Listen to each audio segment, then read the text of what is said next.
You have to have a Department of State and a National Security Council and all the elements of U.S. foreign policy influence and power to deliver, to identify and then deliver on those priorities. And that's what we've attempted to do here, and I think we're well on our way to doing it. There's more work to be done. There's things we will improve upon.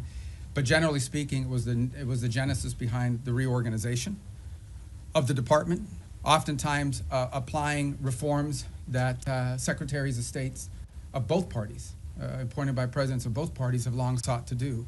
And we're very proud of that going into effect and continuing to work forward. I think we generally avoided, massive disruptions to our operation, although any transition involves some disruption. But we're very happy with the way we empowered our regional bureaus, meaning our embassies and the folks at the desks here behind the regions have become more empowered and having influence over every element of our foreign policy, particularly how it's applied tactically.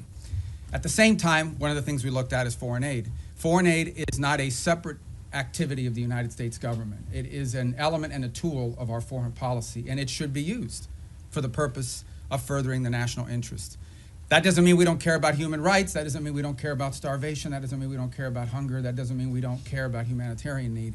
What it does mean, however, is that even foreign aid, which is not charity, it is an act of the U.S. taxpayer. Now, American charities are free to give their money to whoever they want, as long as it's not a sanctioned entity. But the United States and the taxpayer money should be spent in furtherance of our foreign policy, should be spent in places and on things that further our foreign policy, and even that is not unlimited. We have a limited amount of money that we can dedicate to foreign aid and humanitarian assistance, and that has to be applied in a way that furthers our national interests, and that's what we have sought to do as well. And in that endeavor as well, we have empowered the regional bureaus and our embassies to play a dramatic role. In fact, they are not just the implementers of this, they in many cases are the ones that are suggesting and are leading the response. And so bringing the tools of foreign aid underneath the umbrella of our broader foreign policy has been an important and dramatic reform. Even in the midst of all that, we remain engaged around the world, including in conflicts that perhaps are not central to everyday life in America, but the president has made it a priority to be a peacemaker. And so you've seen us engaged, whether it's Russia, Ukraine, or India and Pakistan, or Thailand and Cambodia, which is an ongoing challenge, or the tragedy we see now in Sudan, or the potential for further strife in South Sudan and that falling apart. I mean, no matter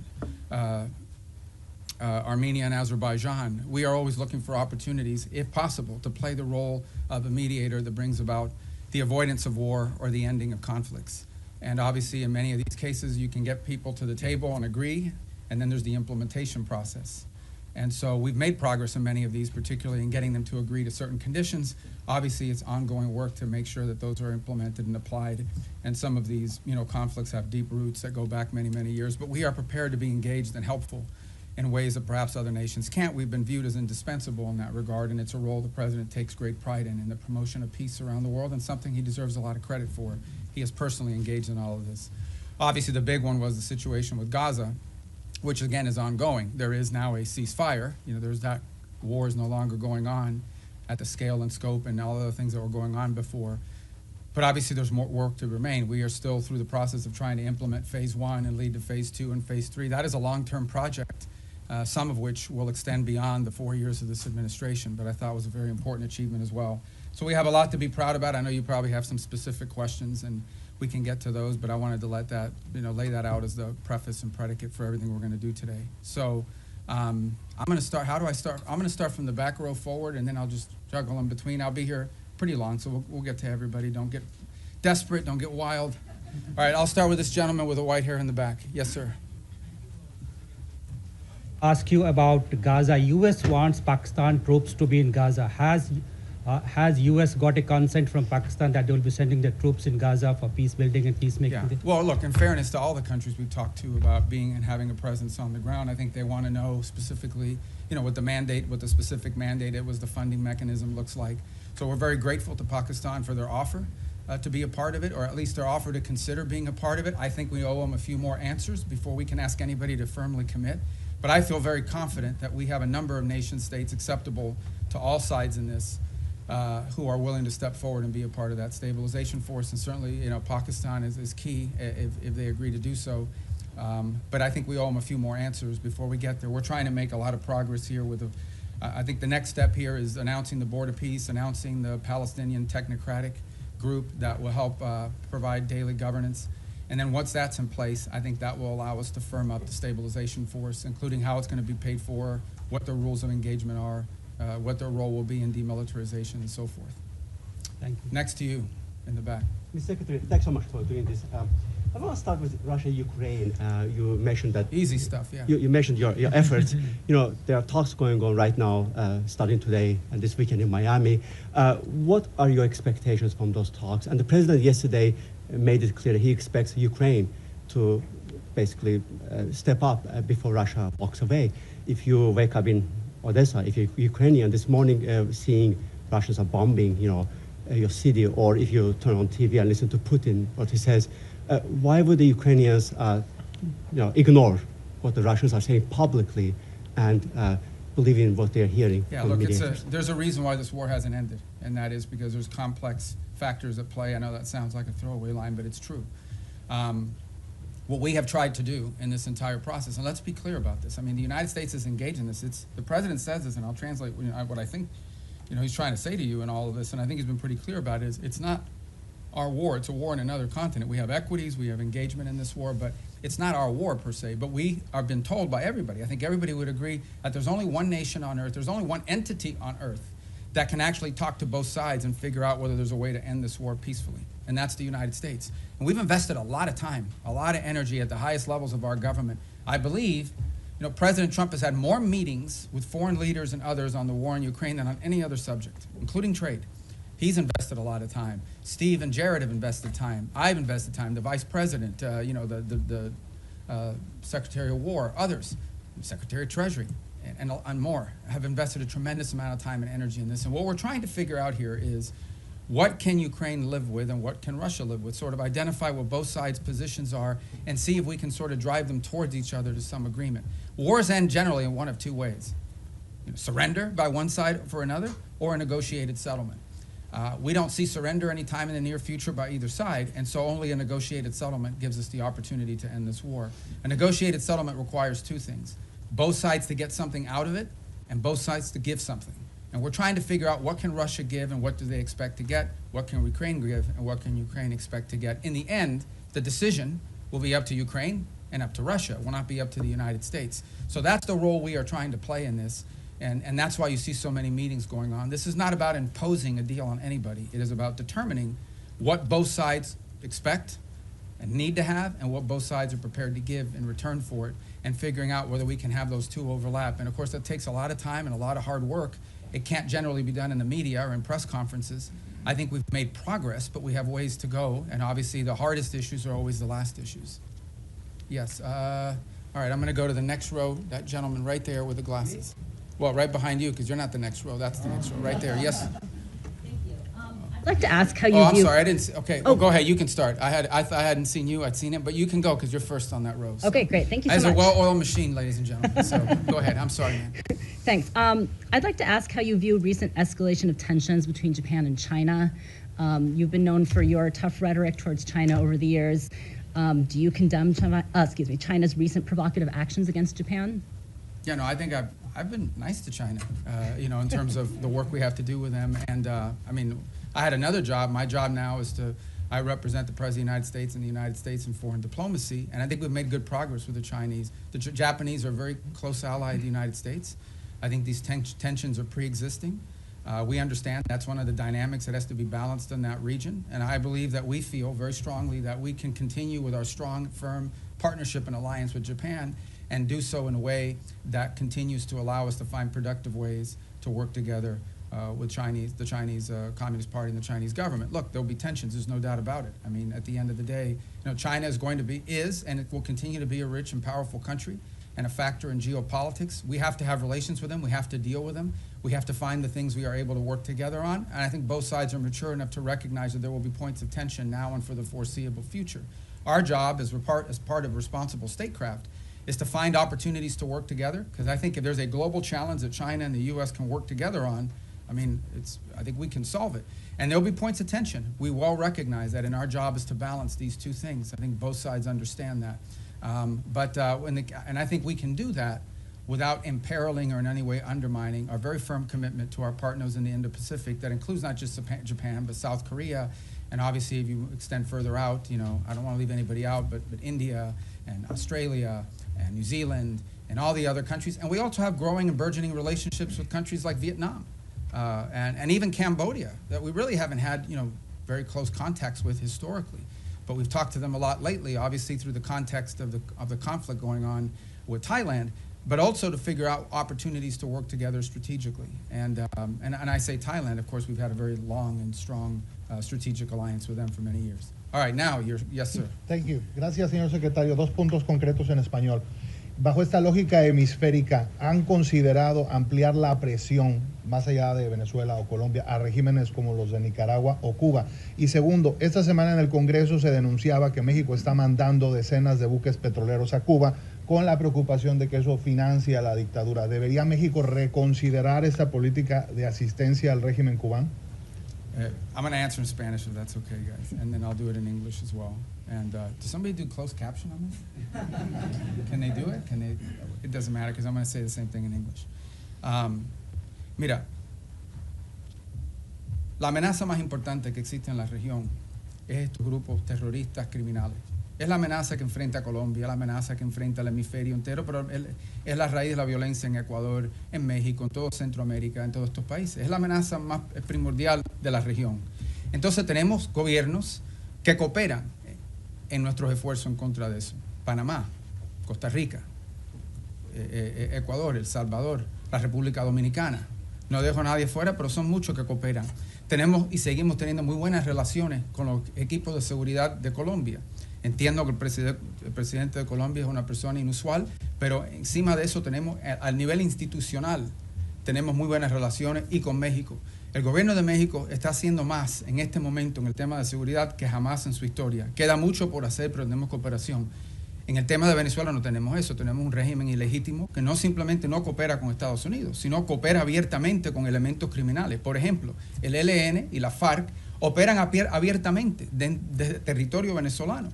Entidades de narcotráfico operan abiertamente y con la cooperación del régimen de Maduro para mandar drogas como cocaína a Estados Unidos a través del Caribe, creando una situación muy grave de seguridad en muchísimos países, inclusive Trinidad, República Dominicana, etc. Así que Estados Unidos lo que simplemente está buscando es la seguridad del hemisferio, que incluye, por ejemplo, Haití también. Y no hemos visto enfocado en eso. Obviamente los esfuerzos en contra de los barcos narcotraficantes saliendo de Venezuela han recibido mucha atención. Lo que no se habla lo suficiente, lo que estamos haciendo también en el mar Pacífico, donde hay esfuerzos andando también. La diferencia es que ahí tenemos la cooperación de gobiernos amigos. Lo que no se está hablando es lo que estamos haciendo junto con los mexicanos. Lo que no se está hablando es lo que estamos haciendo para crear una fuerza de estabilidad antipandilla dentro de Haití.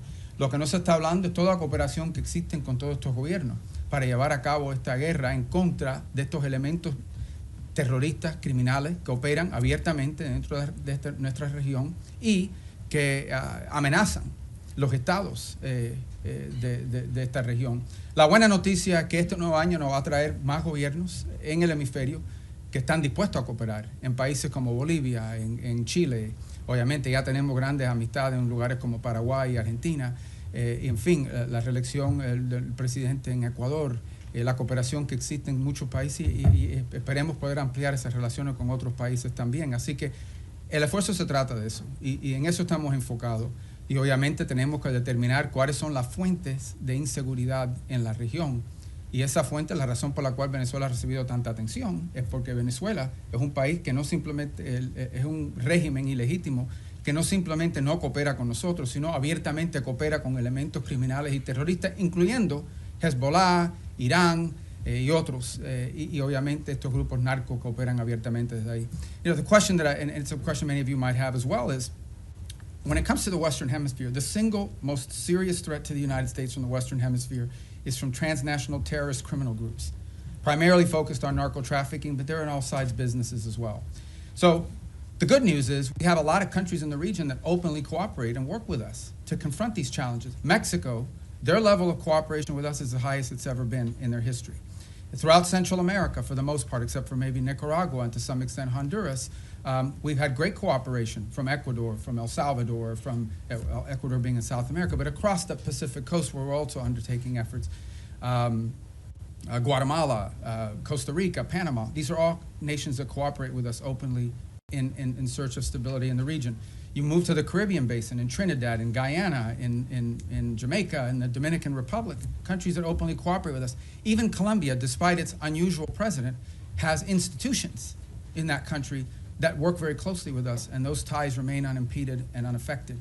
So all of this is very positive. There's one place that doesn't cooperate, and it's the illegitimate regime in Venezuela. Not only do they not cooperate with us, they openly cooperate with terrorist and criminal elements. For example, they invite Hezbollah in Iran to operate from their territory. But they also allow the ELN and the FARC dissidents not just to operate from inside of Venezuelan territory, to control Venezuelan territory, unencumbered, unimpeded. On top of that, we know that they are in cahoots with drug trafficking organizations. It's not just that they don't work with us against these organizations. Okay? It's that they openly, cooperate with these guys and allow them to operate. So these guys are, marching in and out, doing whatever they want from Venezuelan territory, and it's a challenge. And so that's why that's received so much attention. But I would urge you to not just focus on that, but also focus on all the other things we're doing in the region, including, for example, standing up this gang suppression force in Haiti, which we were looking for 5,500 forces. We already have pledges of up to 7,500 forces from a variety of countries. We've seen donors step up to fund that effort. That's a very important effort. It all ties together cohesively. But the goal here is to bring security and stability to the hemisphere, to the region we live in, okay, which has not received enough attention. To bring the elements of American power to achieve that, to do it in partnership with as many countries as are willing to work with us in that regard. That's the goal here, and it's comprehensive and involves more than just one place. What makes Venezuela stand out is that the regime there actually cooperates with the terrorists. Yes, sir. In that row right there. Yeah, right there in the middle. On the hemisphere, the White House recently put out the national security strategy, essentially reorienting towards the Western Hemisphere. It was How good, is right? this strategy going to, Well, I was involved So in you can writing. answer from both hats, I Yeah, guess, exactly. but how is that strategy going to dictate your relationship with other hemispheric powers like Canada and Mexico? No, I mean, we want to partner with as many people. I mean, they face the same threats that we do. I mean, it's Mexican mayors that are being assassinated in public squares. It's Mexican journalists that are being assassinated. It's parts of Mexico and institutions in Mexico that in some cases are compromised, usually through threat by these elements. They recognize it, which is why they're partnering with us. Of course we want to work with other governments in the region to confront this challenge, and in most cases we have cooperative places. Now, we don't have that from Nicaragua or Cuba, but obviously didn't have it historically from Bolivia. We hope and expect that that will change. And we certainly don't have that from the regime in Venezuela, who actually don't just not cooperate with us, they openly cooperate with narco-trafficking elements that use Venezuela as a transshipment point. Yes, ma'am. Yes, thank you, Mr. Secretary. Today you had the second round of direct negotiations between Lebanon and Israel. Do you foresee a potential deal between these two countries without another round of war? And the second question, if I may, on Sudan. We know, Mr. Secretary, it's a civil war, but also there's a regional factor here. Where the U.S. A regional what, I'm sorry? Factor Okay, in this yes. war. Where the U.S. stands here, and what's a red line for you? Is a divided Sudan is a red line for the U.S.? Yeah, let's separate the two because they're both easy questions, right? So the first one is we're hopeful. Look, at the end of the day, the goal everybody shares is a strong Lebanese government that controls the country, and Hezbollah is disarmed. They're no longer an armed element that can threaten Israel's security. That's the goal here. And we have tried to, in a cooperative way, to do everything we can to empower the Lebanese government to have the ability to do that. And so I hope that's what these talks are aimed towards, and we'll be supportive in every way we can to achieve that outcome. What I think is abundantly clear to everybody is no one is in favor of a Hezbollah that can once again threaten the region, act as a direct Iranian proxy, and obviously if they threaten Israel, we're not going to have peace. So we are hopeful that the talks between Lebanese authorities and the Israelis will create outlines and a way forward that prevents further conflict. I think, I don't speak for the Israeli government. I can only tell you and echo what they've said publicly, and that is that if they feel threatened by Hezbollah, they will take actions in their defense against them. So we all would hope that we could avoid that, right? We would all hope that in order to have peace, you have to avoid that, and the best way to avoid it is to have a strong Lebanese government that can actually control the country, and that Hezbollah is no longer an armed threat to Israel or to the Lebanese state. And that's what we're committed to hoping to achieve. And we hope that, I can't speculate on what the talks will lead to, but we'll do everything we can to make them productive. On Sudan, you've rightfully outlined, I mean, there are regional elements to this. I mean, there are clearly both sides the SAF and the RSF have supporters from outside of Sudan's borders that are involved, and we've been engaging with those countries. It's not just countries that are providing them weaponry and equipment, it's also countries that are providing transshipment, particularly to the RSF to receive weapons, in some cases advanced weaponry.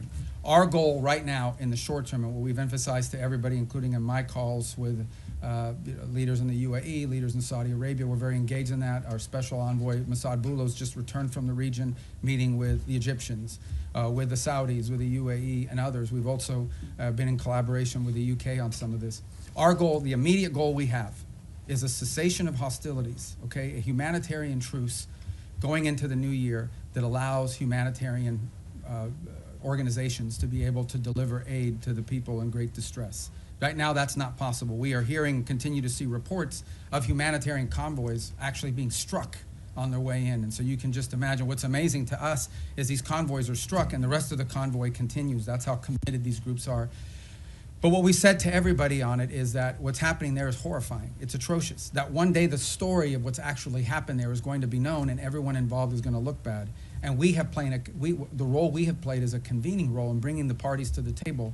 So I think we will know more very soon about whether this is possible. One of the challenges and frustrations in Sudan has been that one side or the other will commit to certain things and then they won't live up to those commitments. They'll agree to anything and implement nothing.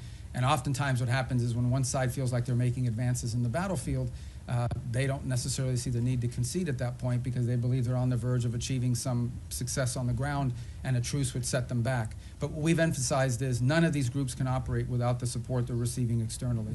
So we have been engaging with the countries involved from the outside to ensure that they are at the table and that they are pushing for the same outcome that we want, which is phase one, a humanitarian truce that at a minimum allows us to deal with the humanitarian calamity that occurs there. And obviously we hope that while that truce is ongoing, we can focus on the other elements that led to this conflict and help to resolve some of those. But our number one priority we're focused on, 99% of our focus is this humanitarian truce and achieving that as soon as possible. And we think that the new year and the upcoming holidays are a great opportunity for both sides to agree to that. And we're really pushing very hard on that regard. Yes, sir. It's right there, because I missed Secretario you. Rubio, en español, Sí. si me permite. El presidente Trump ha llamado al presidente Gustavo Petro drug leader y ha usado, digamos, términos Bueno, él también ha dicho cosas de nosotros. Totalmente, Okay, totalmente. Claro, ok. Secretario Rubio, ¿hay alguna prueba o por qué esta administración llama a Gustavo Petro? Quisiera saber por qué esta administración llama a Gustavo Petro un líder del narcotráfico. Y por último, secretario, si usted considera eventualmente ante la invitación que hace Gustavo Petro ahora al presidente Trump o a usted ir a Colombia y conversar con Gustavo Petro. No, nosotros Gracias. conversamos con cualquiera. Desafortunadamente es una persona que no es muy estable en su pronunciamiento. Pero no vamos a permitir que la actuación de un presidente, que al fin su término termina pronto, vaya a dañar la relación que existe entre Estados Unidos y Colombia, una relación muy cerca, una relación que se ha establecido a través de los últimos 50 años, una relación importante comercial, diplomática, militar, de seguridad, uno de los grandes socios y aliados que tenemos en la región. Y lo que queremos, no vamos a permitir que cualquier tipo de problema que existan con un individuo vaya a hacerle daño a esta relación tan importante. Esperemos que en el futuro exista la oportunidad de tener más cooperación a los niveles más altos del gobierno colombiano, pero no vamos tampoco a dañar, o no queremos dañar, a todas las relaciones que tenemos y los enlaces que tenemos, incluso con individuos en el cuerpo legislativo y también con oficiales electos al nivel local, muchísimos alcaldes y de diferentes lugares dentro de Colombia que también tienen muy buena relación con Estados Unidos y la amplia y estrecha relación que existe entre nuestros pueblos también. The question is again by Colombia. I said, look, we're not going to let sort of the pronouncements of an unstable individual over there to impact.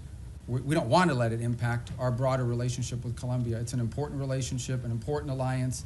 It extends through commercial, people to people, cultural, obviously security and stability, all of these things. And our job is to try to the extent possible, maintain those strong ties between Colombia and the United States and not allow them to be imperiled by the pronouncements of one person. We would hope to see a day soon in which we have better relations with the leader of that country, but we're not going to let the fact that doesn't exist now, we're going to do everything possible to not let that impact the relationships we have with the people of Colombia, with the nation, with their economy, with their security forces, which are very important. This is a very important alliance, a very important strategic partnership, which we've built up through a lot of hard work over decades. And we're not going to let that fall apart because of one person. If that changes and he changes, that would be great. And obviously, you know, in May there'll be a new president there, and there'll be elections, and we'll work hopefully more cooperatively with whoever replaces the current president. But that's up to the people of Colombia. Did I not get your question? Go ahead. Thank you. Returning to Gaza, what is the U.S. understanding of what Hamas is willing to concede on disarmament? Reports suggest that Hamas might hand over its heavy weapons but retain its smaller arms. Is the U.S. prepared to accept partial disarmament as sufficient? Yeah, I'm not going to get into the details of those types of negotiations. Let me just couch it to you this way. Everyone wants peace. No one wants to return to a war. If Hamas is ever in a position in the future that they can threaten or attack Israel, you're not going to have peace. Okay? You're not going to convince anyone to invest money in Gaza if they believe another war is going to happen in 2 to 3 years. So I would just ask everyone to focus on what are the kind of weaponries and capabilities that Hamas would need in order to threaten or attack Israel as a baseline for what disarmament needs to look like. Because you're not going to have peace. If 2 years from now Hamas is launching rockets or killing Israelis or carrying out, God forbid, another 7th of October type terrorist attack and so forth, you're not going to have peace. So who's going to invest in a peace? Who's going to invest in rebuilding a place that's going to get destroyed again in a future war? So that's why disarmament is so critical. Now, what that entails, we're going to leave that to the technical teams to work on. It would have to be something, obviously, that they're willing to agree to, that our partners can push them and pressure them to agree to. It also has to be something that Israel agrees to. In order for that to work, both sides have to agree on it, and we need the space to do it. But that's the way to think about it, okay? You cannot have a Hamas that can threaten Israel in the future.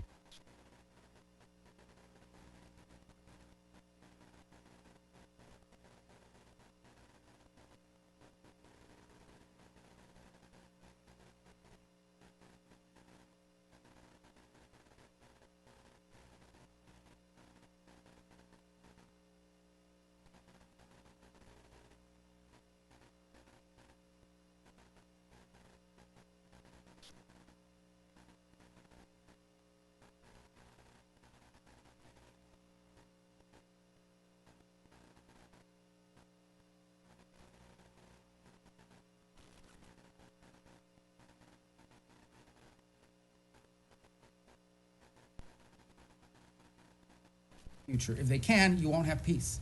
So that's the goal. All right. Who's left in there? The president's been focused on. And that's what we're conducting. And that's what we have been focused on the entire time. Because that is the threat to the national interest of the United States. Now, do we consider Maduro legitimate? No. And by the way, guys, when I say these things about Maduro and his role in narco trafficking, I hear his reports, Marco Rubio says it. It's not me. A grand jury in New York, in the Southern District of New York, okay, a grand jury in the Southern District of New York was presented evidence and came back with an indictment, not just against Maduro, by the way, but against a bunch of people in his government for narco trafficking. A bunch. He had, his nephews or the nephews of his wife indicted, convicted in the United States for narco trafficking. Like, this was, until President Trump started doing something about these narco trafficking links, nobody disputed that Maduro and his regime was in cahoots with narco traffickers. Not to mention the fact that they unleashed Trinidad gangs on the United States. They've unleashed, a mass migration event, perhaps the largest in history. 8 million people have left Venezuela since 2014. So also destabilizing all the countries in the region who've had to assume people that are fleeing this illegitimate regime. So, but nobody disputed the drug links. So that's what the president's been focused on, and that's the problem. And that's the problem in Venezuela. En el caso de Venezuela es muy simple. Es un régimen ilegítimo que coopera abiertamente con Irán, con Hezbollah y con grupos narcotraficantes. Incluso la ELN y la FARC que operan abiertamente dentro del territorio venezolano encima de los demás. Entonces, la amenaza que enfrenta los Estados Unidos es eso, que tenemos un régimen ilegítimo que coopera abiertamente con elementos terroristas, y por eso consideramos el régimen de Maduro un régimen terrorista, cooperan abiertamente con elementos terroristas que amenazan la seguridad de Estados Unidos. Punto. Ese es nuestro interés y en eso estamos enfocados. Okay, next row right there. Yeah. With all due respect for my colleagues, I'm going to ask this one in Spanish. Okay. Señor secretario, usted acaba de decir que no espera o que no es la intención de Estados Unidos que las diferencias con el presidente Gustavo Petro generen afectaciones para la relación con Colombia. pero la verdad es que sí las han generado. Colombia fue desertificada, el presidente Donald Trump ordenó suspensión de recursos de cooperación para nuestro país y ya se están viendo consecuencias en materia de seguridad en Colombia. Nada más anoche asesinaron a 6 soldados colombianos, el ELN, con un atentado terrorista. Y la gran pregunta en Colombia hoy es ¿qué va a pasar el próximo año si Colombia elige un presidente de izquierda? Si las relaciones de Estados Unidos, las buenas relaciones con Colombia y el respaldo de Estados Unidos va a depender de que el pueblo colombiano elija un presidente que sea visto con buenos ojos por parte de esta administración. No, pero que esto no se trata de izquierda ni derecha, esto se trata de una persona que simplemente no coopera con nosotros en estos esfuerzos. De eso se trata. Al final del día, el pueblo colombiano va a escoger el próximo presidente. Es una democracia, tienen elecciones, esperemos que se cumplan todos los requisitos. Tienen una larga historia de cumplir los requisitos democráticos. Aquí no estamos diciendo que Petro no fue electo democráticamente, aquí nadie dice que no fue así. Pero en fin, esto no se trata de izquierda ni derecha, se trata de tener en poder un presidente que coopera con nosotros. Obviamente, sin duda, la postura que era tomada en contra de Estados Unidos ha afectado a nuestra relación, no hay duda de eso ninguna. Estamos tratando de limitar eso lo más posible, pero también tenemos intereses que tenemos que proteger. Y tampoco vamos a pretender, cuando tienes un presidente diciéndole a los elementos de seguridad que no cooperen con Estados Unidos, eso no lo podemos ignorar. Pero por otra parte, entendemos que tenemos dentro del sistema colombiano, incluso al nivel legislativo, en el Congreso, en el Senado, también alcaldes y otros líderes políticos de ese país que sí quieren buenas relaciones con Estados Unidos, y incluso líderes que no son de derecha, que son de izquierda, pero que entienden la importancia de esa relación. Pero esto no se trata de ni izquierda ni derecha, se trata que si va a cooperar con Estados Unidos o no. Tenemos una larga historial de cooperar con Colombia, que fue un ejemplo y un modelo para la región, y ahora tenemos algo un poco menos, que es lamentable. Ojalá que eso cambie. The question was about whether the U.S. relations to Colombia is dependent on whether they elect a leader that's center-right or center-left. It has nothing to do with left or right. It has to do very simply with whether or not we have a leader there that we can work with.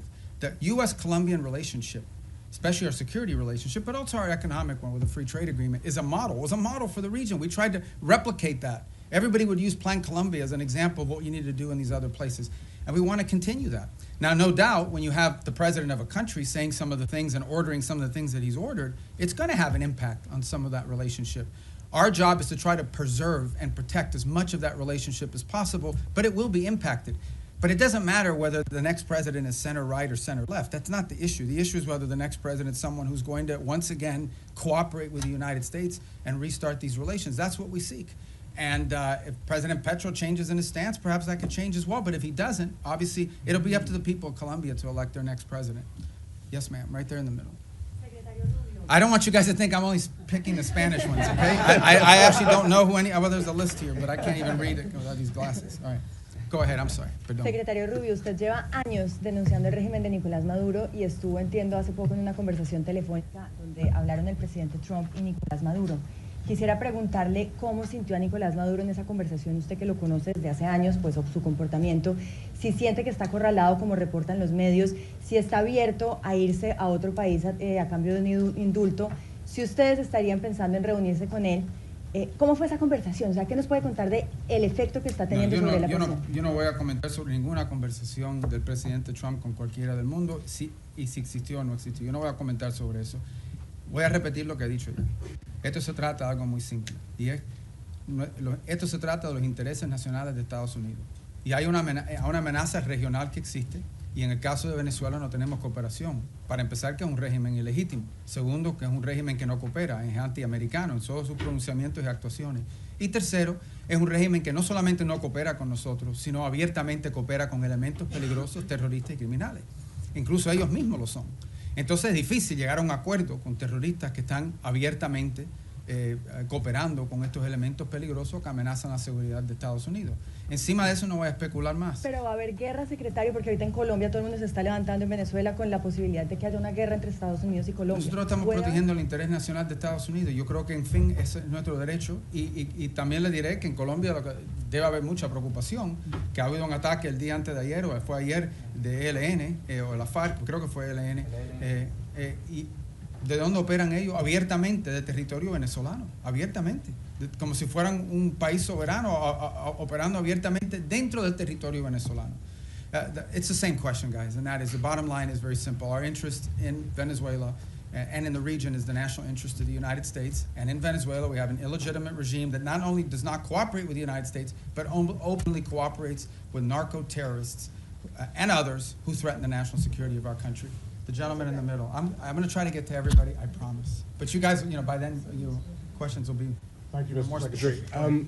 You said a few moments ago that everyone wants peace for Gaza, and yet by any metric, the Israelis are flouting the ceasefire that President Trump negotiated by killing an average of 2 children a day, not allowing the agreed-upon humanitarian aid into Gaza. How long can this continue? How long can the Israelis be allowed to show such disrespect to President Trump? Well, look, that's your characterization of it about the term disrespect. What I would say is this. This was, first of all, it was a miracle that it happened in the first place. We all understand how difficult it was for that to come to the conclusion that it did, where the bombing and everything else, the scale and scope of what we saw ended, all the hostages were released, and we have relative peace right now for the most part, despite the things you're pointing to.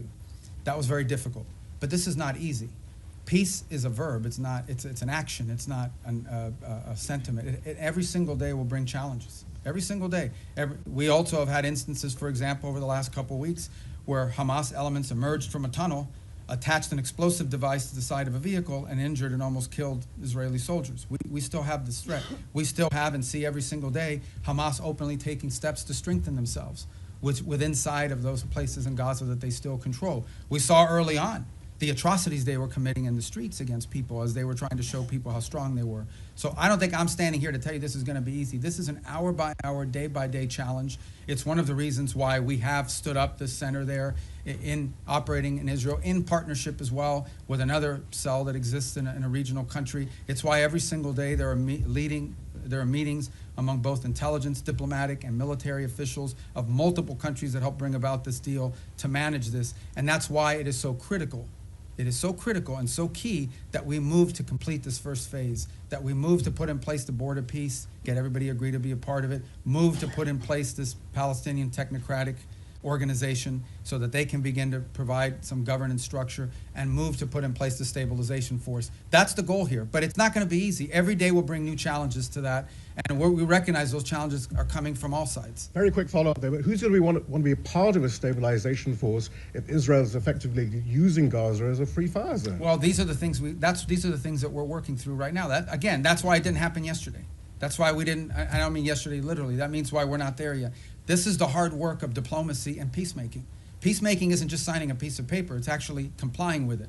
And compliance oftentimes requires, in many cases, in most cases, requires daily, constant follow-up and nurturing. So that is why we are in such a hurry, and I say as a priority, to get to this point where we have the stabilization force in place, overseen by the Board of Peace, and ultimately a Palestinian technocratic entity that can increase in its capability to provide governance. The stronger they are, the weaker Hamas will be in terms of threatening Israel. And I think the more security Israel should feel and the less need for some of these things to happen. But no one's claiming this is going to be easy. We have to work on this every single day. We have people in this building and deployed abroad. This is all they do. 24 hours a day, day after day, elements of the State Department, the Department of War, and all other agencies, including Jared and Steve, and even myself, who talk or do something about. There isn't a day in the last, since this was signed 2 months ago, that I haven't had to do something with regards to making progress on the phases of this ceasefire. Yes, ma'am. Right next. Thank you, Mr. Secretary. I'm sorry. I'm going to get to you guys. I'm coming. See him going down the rows like this. So right behind you, because I'm still on that row. Thank you, Mr. Secretary, and thank you for having the Has briefing. anyone ever done this where they go like all the rows? No. You're going to look so good to your editors. You know? All right, go ahead. Caroline Lumetta with World News Group. Several faith-based organizations have been calling on the administration to reopen the U.S. refugee admissions program, particularly for religious minorities facing persecution. That includes Afghanistan, Syria, Iran. Is it going to be a goal in 2026 to expand that program again beyond South Afrikaners?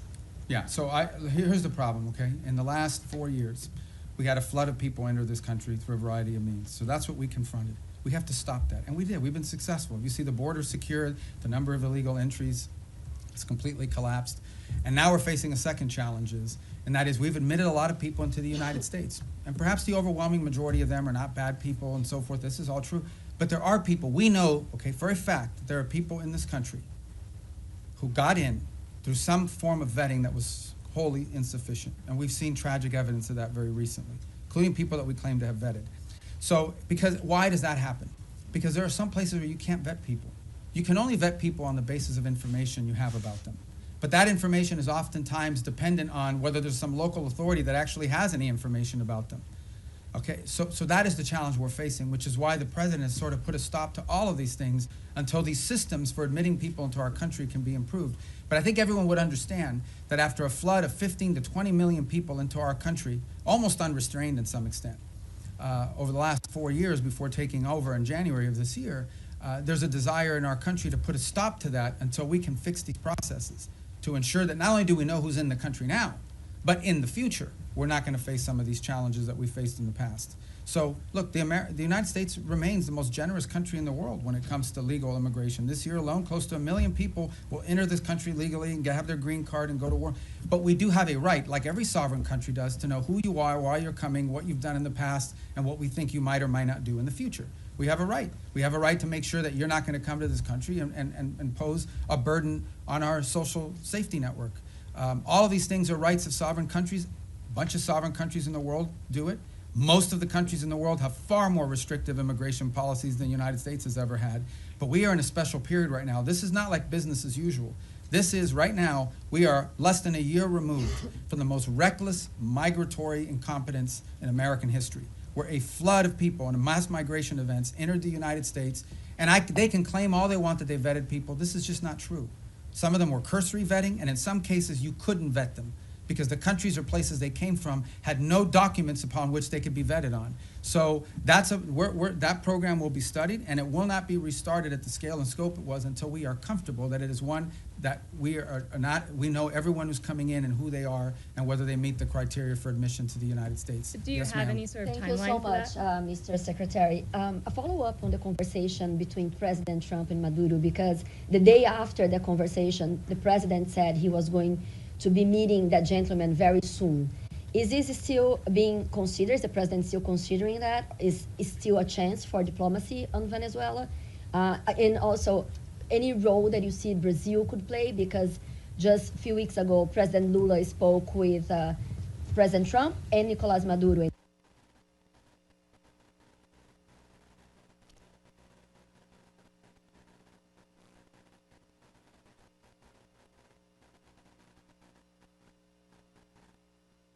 He offered to help to mediate. To you on what comes next in that regard. I have no reason to express skepticism or optimism about it. I'm just not going to comment on what the president has available to him as options across the range of options. I'm just not going to comment on what the president has available to him as options across the range of options that include diplomatic options. And how about the conversation with Lula? I mean, I think he said to us what he has said publicly, and that he has a willing to play a positive role in that regard. You know, the president's had 2 phone conversations and 1 meeting with President Lula. I think we've made progress on some things, including on trade. We have more work to be done. The 2 presidents got along. We felt that was important in terms of those conversations. I've talked to Mauro, their foreign minister, on it, including this earlier this week. And we have a lot of issues in common with Brazil that we'd like to work together on, and strong links. Being from Florida, as an example, I know how important Brazil has been to us as a partner. We've had some disagreements on a couple things over the years as well, but I feel like that relationship is on a positive trajectory. But as far as its role in Venezuela, I don't have anything to provide you on that today of any specificity. Just a quick Yes, sir. follow-up on the tariffs, political tariffs. No, on I got to Brazil. get to him.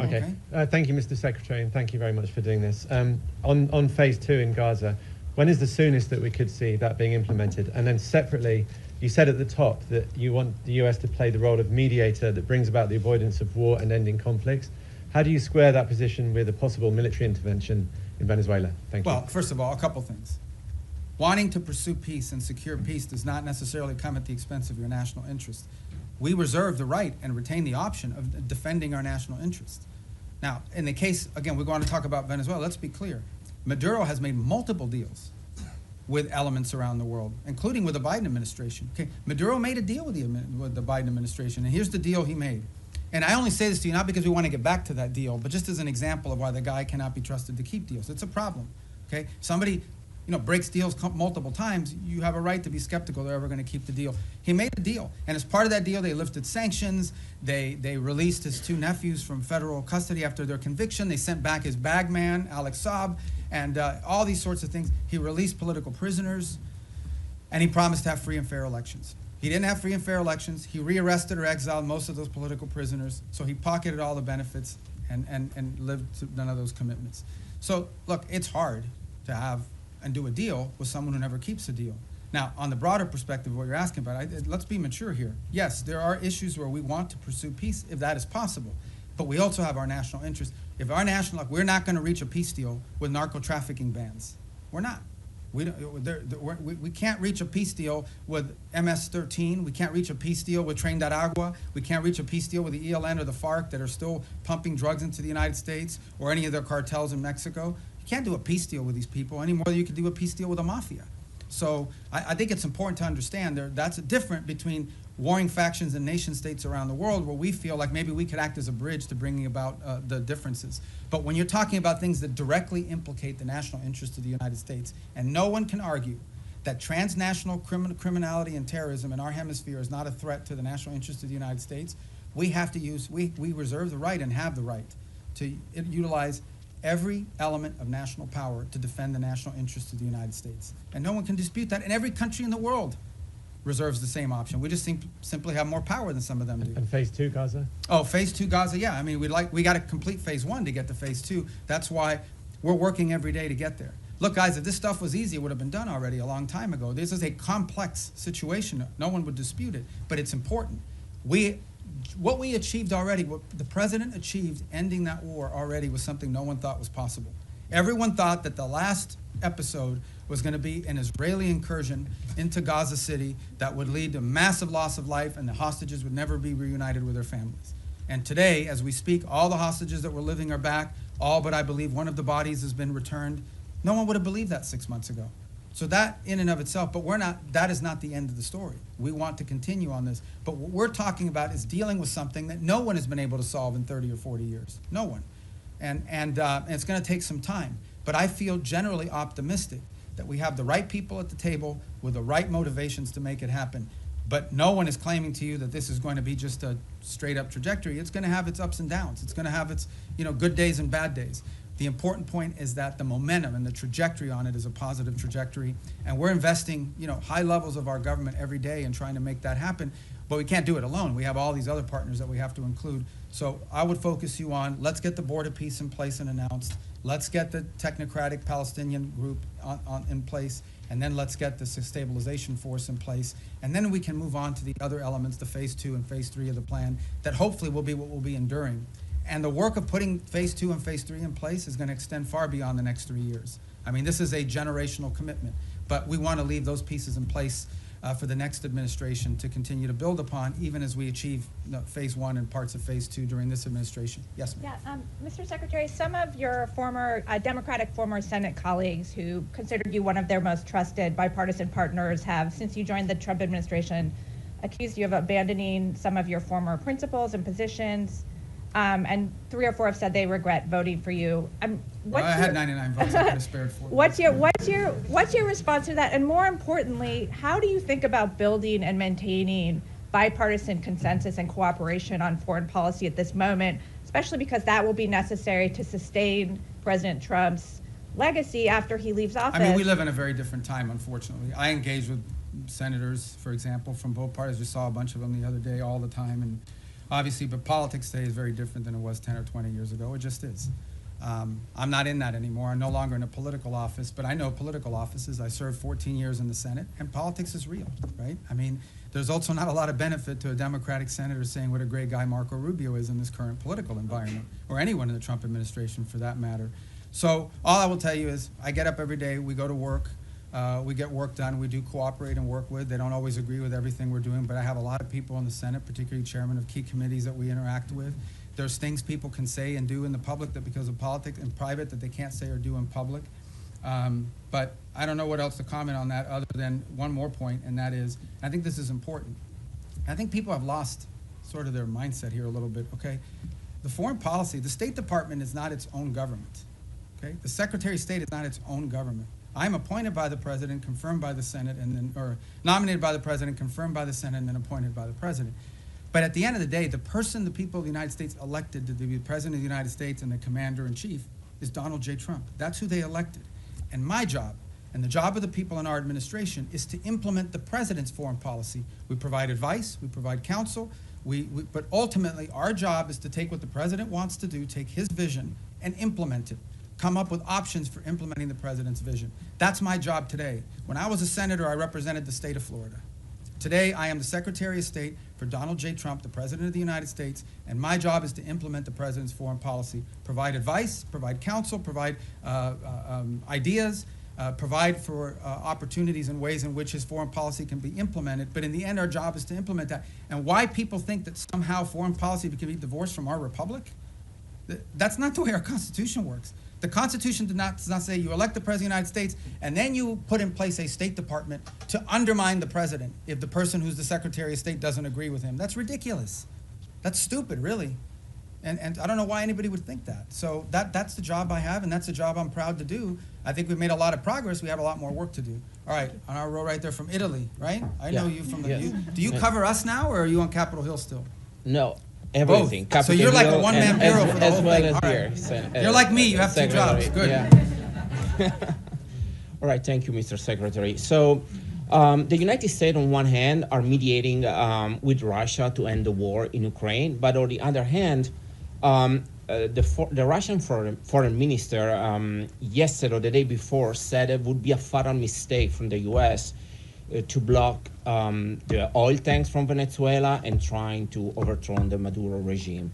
So what kind of what's the assess that you're doing, and are there any safeguards in place to avoid escalation with Russia? And then I have another question about the Hezbollah. So. Yeah, we're not concerned about an escalation with Russia with regards to Venezuela. I mean, we've always expected them to provide rhetorical support for the Maduro regime. I think they have their hands full in Ukraine, and if he's watching, Sergey, Merry Christmas. And but at the end of the day, I expected them to say what they were going to say. The rhetorical support, we understand what that's at. It's not a factor in how we consider this whole thing. And then, if I may, about the Hezbollah, I know you already answered, but I wanted to ask you if the US administration is considering a broader military support involving also potential Arab partners, not only in providing weapons, but also going into the field to disarm the Hezbollah if the diplomatic talks will fail. Well, I've not heard anyone sort of suggest that at the level of detail that you've talked about. I think regionally, for example, if you talk to the Syrian authorities, they're very concerned about Hezbollah. I think most of the countries in the Gulf region view Hezbollah as an agent of Iranian influence and Iranian action. But as far as what you're discussing, which is sort of a coalition of armed units going into Lebanon to disarm Hezbollah, I've not heard that proposed by anybody. Perhaps you have, but I haven't, and that's not certainly something we've been... Senator Graham okay. was talking about this one at of the my former Congress. colleagues, yeah. Well, you should ask Lindsey about how he's going to put that together, because, but we just haven't heard it. I'm not saying you may not hear that one day in the future, but I think what is clear, and I think maybe perhaps what Lindsey is speaking to, is that it is clear that if you talk to leaders in the region in all these countries, they all have the same goal, perhaps not, which is to ensure that Hezbollah can no longer play the role that they've played in the past, not just threatening Israel, but being an agent, an open agent, really a proxy of Iranian influence in the region. Thank you. Next. I didn't get to you. Oh, I'm in the new row. Okay, go ahead. Okay, thank you so much, sir. You have previously said in the past that you and the administration are committed to fixing the backlog of visas for foreign-born priests and other religious workers, whether that be through the Religious Workforce Act, or through maybe a standalone process. Is there any update you can give on the status of that and what's being done to I think we'll have hopefully more to fix this announce issue? on that early next month. Yeah, early next month. Okay. We've worked closely with a lot of the religious authorities to do that. Obviously, depending on the denomination, we're not discriminating in favor of one versus another. Mhm. Some denominations are more professionalized in terms of what they're able to provide us with and sort of information versus others. Some of it depends the country they're coming from, because, we have to be careful not to be waiving, we have country-specific requirements depending on the country they're coming from. But I think we have a good plan in place to put that into effect. And I know we've worked with a number of denominations in that process. Obviously, one of the big users of that system is the Catholic Church in the U.S., And so we've worked with the Conference of Bishops, and I think we're going to get to a good place. We don't have it ready yet. All this takes time to put together, but we're moving quickly, and I think we'll have something positive about that at some point next month, hopefully in the early part of next month. Thank you Yes, so much. sir. Thanks, Mr. Secretary. White House Chief of Staff Susie Wiles said that the U.S. would need congressional approval to conduct ground strikes in Venezuela.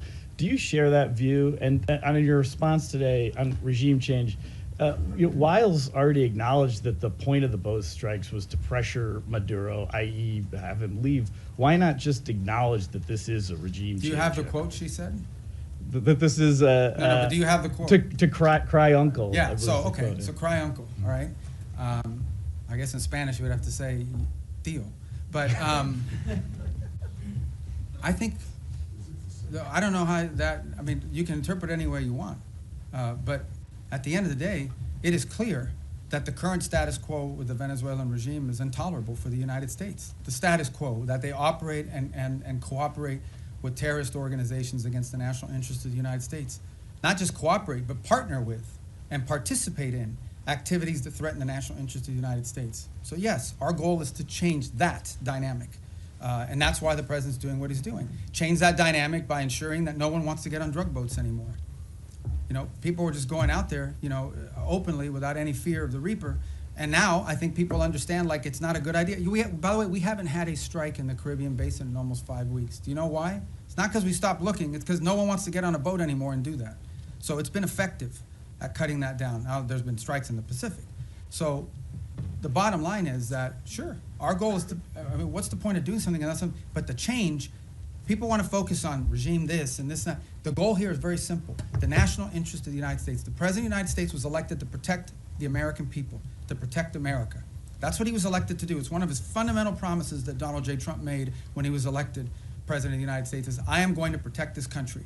Protect us from what? From the threat of terrorism, from threats to our economy, and from threats the drug organizations and the terrorist organizations pose against the United States. And if you are an ally, a friend, a partner, or cooperate or participate in activities that threaten the United States, you're going to have a problem with President Trump. I think the only shocking thing here is that a lot of people say that. People run all the time for office. I'm going to take on the cartels. I'm going to do this. He's actually doing it. He's not doing anything he didn't say he was not going to do during this campaign. He said he was going to go after the cartels. And now he's going after the cartels, and everybody's shocked. Don't be shocked. This is a man who was elected president because he says and then he does. He doesn't just say and then forget about it. And congressional approval on land strikes, do you think that the United States does need to go to Congress in order to conduct land strikes in Venezuela? Well, look, I'm not going to speculate about things that you know, haven't happened and may never happen. I'm not going to speculate on that. All I'm going to tell you is that, two things. And I remind Congress all the time. By the way, I was very consistent on this position because it was my position when I was in the Senate. Number one, no administration, Republican or Democrat, has ever accepted the War Powers Act as being constitutional. That said, multiple administrations, including this one, have sought congressional approval and or certainly congressional notification of actions taken. Why? Because American action is always strongest when it has the buy-in and the participation of a broad set of actors. Now, given our current political climate, that's not always easy because we do have people today in politics that are against everything that President Trump is for. It doesn't matter what it is. It doesn't matter if they themselves had the same position. If it's President Trump's idea, they're against it reflexively, okay? That's the nature of the current climate in our politics. But I can tell you that to this point, nothing has happened that requires us to notify Congress or get congressional approval or cross the threshold into war. We have very strong legal opinions. We have now briefed Capitol Hill 23 times, 23 briefings, bipartisan briefings on Capitol Hill. I have personally participated in 6 of those 23 at the highest levels of the committee, but then the full House and then the full Senate, which, by the way, are always interesting. Now, okay, get it. I've been there before, okay? So I was part of this thing in the past as well. But you do this briefing, you answer all their questions, and then they go out and tell people, we heard nothing, we saw nothing, you know, that we were pleased with. They already had their answer before they went in, but we do them anyways. And we continue to do them. Not to mention the individual calls I've had with leaders in Congress, and I'm not going to disclose what those are. So everybody over there knows what we're doing, they know why we're doing it, and we've kept Congress fully apprised, and we'll continue to do so. Yes? Thank you, Mr. Secretary. The settlers' violence is rampant in the West Bank. The what is, I'm sorry? The settlers, yes, the Israeli okay, settlers' violence in the West Bank is being escalating, is increasing.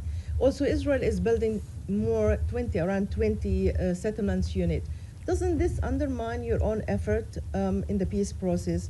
And also, if I may, on Gaza, the humanitarian situation is dire. The babies have been frozen to death because of the weather. Tents have been flooded. Is this anything that the United States can do to alleviate the suffering of the civilians in Gaza? Yeah. In the case of the West Bank, we have, and you've seen our embassy even has put out statements and comments about specific incidents there that we're concerned about, that we do think, create a point of strong friction in the broader effort. And our own embassy, and Ambassador Huckabee has spoken to this as recently as a couple weeks ago, very firmly, I believe. And so we'll continue to communicate that as we have and make our opinion known in regards to its impact on the broader challenges. In the case of humanitarian, absolutely. I mean, this is the reason why that group is set up there every single day. We've been successful at opening new corridors. We want to continue to see that increase. We want to continue to see the flow of aid increase into those parts of Gaza that are still under Hamas control. But it also goes back, not to sound like a broken record, to why it is so critical to have the border peace put in place and the Palestinian technocratic group put in place. Because that allows us now, when you have this technocratic Palestinian group in place and a stabilization force to provide security, it now allows us to have someone we can work with to turn over the humanitarian aid to and have them be the ones that help distribute it along with these international partners. That's what the point we're trying to get to, that we can get to a point where that is, and part of the thing with humanitarian aid is also security. Someone has to provide security for these convoys as they go in, because oftentimes they have been attacked, they've been looted, they've been so forth. We don't have a force that can do that right now unless the Israelis are going to go in, and that would violate the ceasefire. But if we have a stabilization force on the ground, they could provide security. And then the technical side of it, the logistical side of it, along with the international partners, is what the Palestinian Technocratic Organization can do. That is why we are in such a hurry to finalize that phase of this deal so that the aid can flow. And not just aid, then we can move from aid to reconstruction, which is the goal everybody has. You want to reach a point in which you're not providing aid because Gaza has an economy, and it's not an economy controlled by Hamas. But we can't get to that stage until we can secure the place. And that's why we're in such a hurry to finalize that phase of the deal. Yes, sir. Vladimir Putin today I thought you were introducing yourself. No, no. Vladimir. I'm Vladimir Definitely Putin. not. Definitely not. Vladimir So Putin. what are you doing here? Nick Schifrin, PBS NewsHour. Vladimir Putin had his own end-of-year press conference today. Oh, he's trying to step on my message. Yeah, his went, I think, 4 hours, so we got at least 3 hours. And he said he was willing to end the war in Ukraine. I bet you he didn't do it in Spanish. He did not. All right. Go ahead. I'm sorry. No, it's right. He said he was willing to end the war in Ukraine based on principles he had outlined last summer, and that included a complete Ukrainian withdrawal from 4 regions, most of which are not occupied by Russia, recognition of occupied Russian territory in Ukraine, and the complete lifting of sanctions. That goes beyond some of the recent conversations you've been having. So do you think Putin is serious about peace, and is the U.S. willing to recognize occupied Russian territory in Ukraine? Look, I think ultimately there is what people say, and I'm not claiming that that's not his position. I'm just saying there's what people say and then what people do. In the end, we're not going to base our approach to finding peace here on the basis simply of what people are saying. We're going to base it on what people are willing to agree to, what countries are willing to agree to. Our role is very simple. We try to understand what the Russian position, how much can they give and what do they have to have. We understand the Ukrainian position, and we try to find whether those two things can overlap. Maybe that happens this week. Maybe that happens next month. Maybe that's not ready for a few months. That's not up to us. That's up to the two sides. In the end, it's up to them to make a deal. We can't force Ukraine to make a deal. We can't force Russia to make a deal. They have to want to make a deal. The role we're trying to play is a role of figuring out whether there's any overlap here that they can agree to. And that's what we've invested a lot of time and energy and continue to do so. That may not be possible. I hope it is. I hope it can get done this month before the end of the year. I want it to end as soon as possible. I know the president is deeply committed to helping it end. I know this, though, we're the only ones that can do it. If we were not involved, no one would be talking to both sides. The UN can't do it, but who else is going to do it? Nobody in Europe can do it. So I think I think the one thing people should have is an expression of gratitude that President Trump is willing to continue to engage in this despite the fact that we haven't yet gotten the outcome that he hopes to have, because no one else could do it. And so that's what we're trying to do here. So this whole narrative that we're trying to force something on Ukraine is silly. We can't force it. There's no peace deal that Ukraine, there is no peace deal unless Ukraine agrees to it. But there's also no peace deal unless Russia agrees to it. We are just trying to find whether there's common ground that we can make happen. And maybe that's not possible. Maybe it is. Maybe that's not possible right now. But we don't think our work could potentially serve as a baseline for that in the future. Maybe it is possible now. We're going to continue to test it and see where we can get to. Is the U.S. willing to recognize occupied territory? I'm not going to speak on any specifics of any deal because we're not going to be able to negotiate a peace deal, especially one like this, in the media. Suffice it to say, let me just put it to you this way.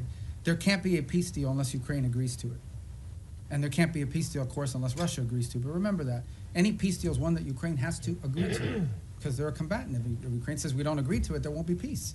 So our job is not to force anything on anyone. It is to try to figure out if we can nudge both sides to a common place. And guys, you know, in a conflict like this, in a war like this, that's not easy. It takes a lot of time. We're going to have some patience with it, unfortunately. It's already gone longer. But understand why the president cares about this, okay? Because let's be honest here, and I'm not trying to diminish this, okay? Because it's an interesting position to be in. The United States only provides, we don't provide weapons to Russia, we only provide weapons to Ukraine. The United States doesn't sanction Ukraine, it's only sanctioned Russia. And yet we are still the only country in the world that can talk to both sides. So let's be clear about the role we played in this so far. I mean, we're the only ones that can. But, so I don't mean to be dismissive of why this matters or it's important, because this is going on in another continent. We've got issues in our own hemisphere we need to be dealing with. That if you were to ask prioritization, I would argue that something in our hemisphere from our national interest is more important than something in another continent. But it doesn't make Ukraine and Russia unimportant. We care about it, that's why we're involved in it. But by the same token, why does the president care? I'll tell you why. This week, 9,000 people will die, including like 5,000 or 6,000 weekly Russian casualties, okay, in a war. This is a bloody, nasty conflict. In the same time, the entire electric grid, the entire infrastructure of Ukraine is being destroyed almost as fast as it's being rebuilt. Every week that goes by, the cost of rebuilding that country gets exponentially higher. It is now becoming generational reconstruction. This is a very damaging war that's going to have incredible implications. There are now hundreds of thousands of Ukrainians, probably maybe in millions, who have not lived in Ukraine in years. They've been displaced to other countries. The implications of this long-term for Ukraine are dramatic, and for Russia too, but for Ukraine, and we're focused on them. This is why the president wants to end it. He thinks it's a bloody, nasty, horrifying war, and he doesn't like wars. He really doesn't like wars. He thinks they're a waste of money, time, and talent. And he wants this one to end. And we're doing everything we can to end it. And it may or may not be possible, but we're certainly going to keep trying. Yes, sir. Thank you. I promise you we're going to go through here. I promise. Do you have a deadline or something?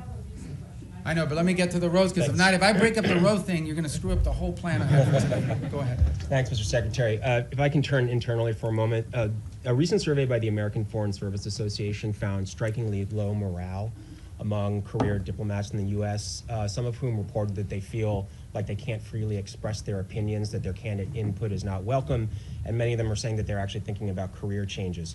I know you talked at the top about how change can be disruptive, but I wonder, how much does this concern you? Do you possibly see this as a feature, not a bug, or would you be happy to see people leave so that you can bring in a new crop of people? And then just briefly on your own role, you have 2 jobs right now. Your travel schedule seems a bit lighter than your recent predecessors. You didn't attend the last NATO foreign ministers gathering and had your deputy go. Are you fully performing the job of Secretary of State? Are you more of a national security advisor than a Secretary of State? Can you talk about that? Well, first of all, on the travel schedule, we have a lot of leaders keep coming here too. So you talk about NATO, great example on NATO. I already went to a NATO meeting this year of all the foreign ministers. Then I went to the leaders meeting, which not all the foreign ministers were at. And then on top of that, that week is the week we had Rwanda and the DRC coming to the United States on a deal that I was working in. So as far as the travel schedule is concerned, we have a lot of leaders constantly coming here. We have leader meetings every single week for the most part up until last week. So there's a lot of work to be done. On the Foreign Service, we have very talented people here. I saw that report somewhere. That's from the union. It's from a union survey. All I can tell you is that today Foreign Service officers are more empowered at the regional bureau than they've ever been. I get descent cables, I get cables every day from all over the world that provide the baseline for a lot of the ideas that we pursue. There isn't a week that goes by that I don't send back 2 or 3 cables with notes about, let's turn this into a policy proposal. We are changing this place so that it is our missions in the field that are not just driving directives from the top down, but also ideas from the bottom up. And I'm very proud of that, and I think that's going to lead and pay huge dividends for future secretaries of state long after I'm gone. So, yes, sir. Thank you, Secretary. human rights organizations report that 2025 has seen the highest number of executions in the Islamic Republic of Iran in over 2 decades. What specific new measures is the State Department taking to ensure that human rights abuses, specifically this surge of state-sanctioned execution, do not become a secondary priority in your dealings with Tehran? Well, ultimately, look, we have very deep systemic disagreements with the regime in Iran. And it's part of one of, if not the most sanctioned country in the world, one of the most sanctioned countries in the world. There isn't a week that goes by, or at least 2-3 times a month, I'm authorizing some new sanction on some new entity related to Iran. I don't think anyone could argue that this administration has been friendly towards them. So we continue to feature these things because it tells us about who they are. In the case of some of these executions that you're talking about, some of them, by the way, were in the aftermath of the war with Israel, where they went through and have jailed people and accused people of being informants and spies and things of that nature. But we're under no illusion, and every year we put out a report that outlines this, and we've been pretty consistent in our messaging. Our problem with the Iranian regime isn't simply, obviously it's predominantly their desire to acquire nuclear weapons, their sponsorship of terrorism, but it's ultimately the treatment of their own people. I said it in my hearing a year ago in the Senate, I say it now, I know of no nation on earth where there is such a difference between a regime that governs the country and the people who live there every single day. That regime is not reflective of the people who live in Iran, who are the inheritors of a proud and long cultural legacy and a proud history. And then you've got a clerical radical regime that has driven and taken the wealth of that country and used it not to enrich secure their people and their future, not to make sure they have enough water and electricity. They've used their money to sponsor terrorist organizations all over the world. That's what they've used their money for. So we're going to continue to consistently point that out. Secretary, second. I'm sorry, I got to go because I'm getting everybody today. Regarding Europe, you said that Europe was not going to be able to mediate between Russia and Ukraine. There's been some disengagement. There's some push within the European Union to either not comply with the increase in defense spending that the United States has been promoting, or also some European countries like Spain promoting closer ties to China, or going to China, or inviting more investment from China, or even Chinese technology in critical infrastructure. Are you concerned at all about this path? And no, the countries made a commitment in NATO at a meeting I was at, where they made the 5% pledge, which is a dramatic and historic pledge, with the exception of Spain, of course, who didn't make that pledge. And we've had no indication from any of the countries that agreed to that they're not going to do it because it's in their own interest. It's in their own interest. Bottom line is, increasing their defense capacity is in their interest because it's their defense. As far as opening up to China, look, one of the biggest problems Europe faces is they're being flooded with cheap Chinese goods, including Chinese cars. They're being flooded. Their own industrial base is under attack by unfair Chinese practices economically. So, I don't know about the rhetoric you're pointing to or the examples, but that's a threat that Europe faces, and they need a rebalancing as well. They're also, like we are, experiencing disruptions to supply chains and things at the economic realm that are very problematic and dangerous for national security. So we would expect them to act at their national interests, both continentally and individually as their own countries. All right, we got to speed it up. Yes, ma'am. Hi, Annalise Nielsen from Sky News Australia. In your national security strategy, you've warned Europe about civilizational erasure. When you've been watching what's been happening in Australia with the rise of anti-Semitism and our government's response to the Bondi massacre, our Prime Minister's dodged direct questions on Islamic extremism, but then unprompted evoked right-wing extremism as a threat. Do you have any message to Australia about civilizational erasure, and why is America watching? Look, I just think it's very simple, and that is that any mass migration is highly disruptive to any country. We talked about it here in the United States. When you experience mass migration, I don't talk about immigration, I'm talking about mass migration. Okay, mass migration is a negative thing. It's not positive. And it's very difficult for any society to absorb and assume hundreds of thousands, if not millions of people over a short period of time, especially if they come from halfway around the world. There are cultural and assimilations issues related to that, et cetera. And so these are concerns that it's concerns I have about our own country primarily. It's been a priority of this administration to address this. But I think it's a growing concern in Europe. There are other voices in Europe and obviously in Australia as well that have expressed concern about this. These are facts. This doesn't make you anti-anybody. What it makes is you do have, as a sovereign country, the right to control how many people you absorb, how many people you allow in, and who those people are. This is a very basic sovereign right. Okay, it doesn't mean you don't allow any people in. There are people coming into this country every day to visit, to work, to live permanently, but you have to know who they are, and you have to have some limits and controls over what those numbers are. And obviously, because of some of the things we've seen, mass migration over the last decade has been highly disruptive, not just to the United States, but also to continental Europe, and in some cases in the Indo-Pacific as well. So I just think this is a real challenge that multiple Western advanced industrialized countries are facing, and I think it's pronounced in parts of Europe as well, and obviously, at least on the basis of your question, appear to be a challenge as well in Australia. All right, to the next row. Yes, ma'am. Are you not? Hold on, Andrea, right behind you. I'm going to get to everybody. Go. Yeah. Oh, I just wanted to ask. You don't have a question? Okay, no, I'm kidding. Go ahead. On Ukraine this weekend, the meetings with the Ukrainian delegation and the U.S. delegation, are you planning to participate? It's in in those Miami. meetings? They're starting today and tomorrow. I may be there tomorrow for a portion of it. There's another one happening today, but that one is with the Turks and the Qataris and the UAE on the Gaza plan. So if I'm not there, because I have things we have to do here today, like talk to you guys, I think tomorrow, since it's in Miami as well. So, yeah, go ahead. Yes, sir. Thank you, Mr. Secretary. Timothy Inrezi with the Washington Examiner. Going back to the previous question about Europe, and I believe the Sky News reporter referenced civilizational erasure, which is a term that has been used by both the White House and the State Department. Both the White House and the State Department have made kind of recurring overtures to Europe as a civilization that is in some sort of danger and that should join with the United States as a sort of Western civilizational bloc. And it seems to be a recurring priority. However, with the release of the National Security Strategy, many European leaders, leader of Germany, members of the EU, of the European Parliament, have found it totally unacceptable or offensive or question the allyship of the United States with the rhetoric that was used. So I just wonder if the United States is correct in that these policies like mass migration will lead to civilizational erasure. Is it possible to save European civilization if the governments simply don't want to be saved? How has this alliance long been described? As the Western alliance, right? What is it that, and it's not just me saying, you go to these NATO meetings, you meet with people, what they will tell you is our shared history, our shared legacy, our shared values, our shared priorities. That's what they talk about as the reason for this alliance. Well, if you erase your shared history, your shared culture, your shared ideology, your shared priorities, your shared principles, then you just have a straight up defense agreement. That's all you have.